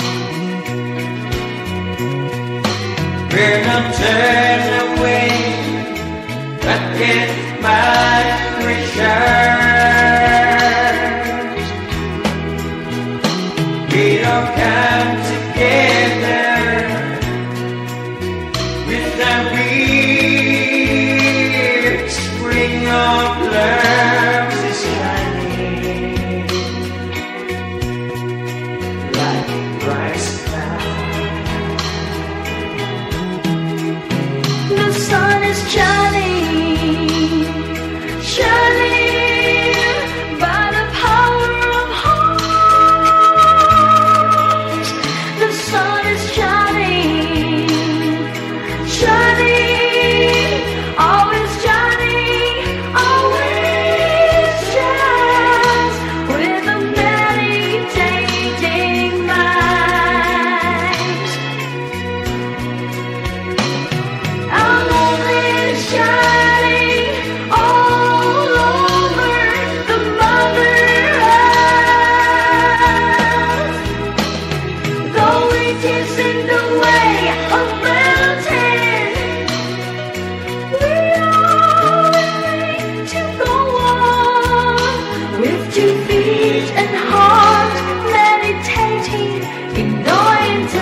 meeting friends,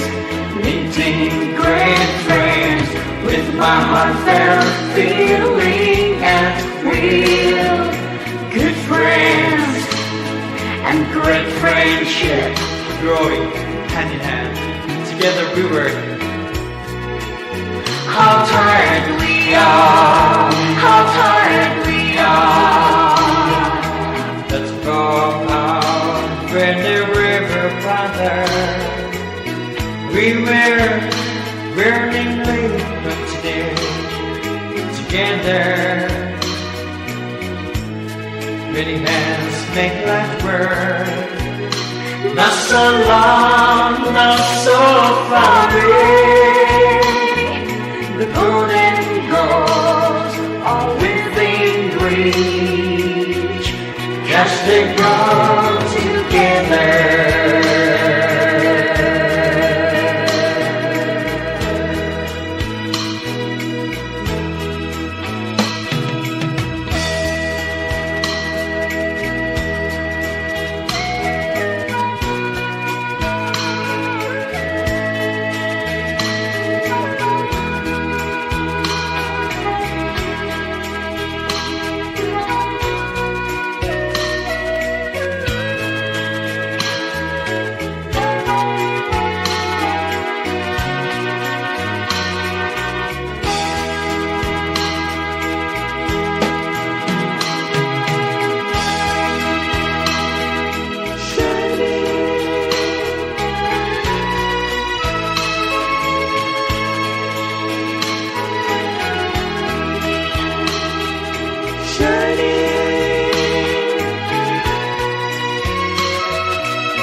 The golden goal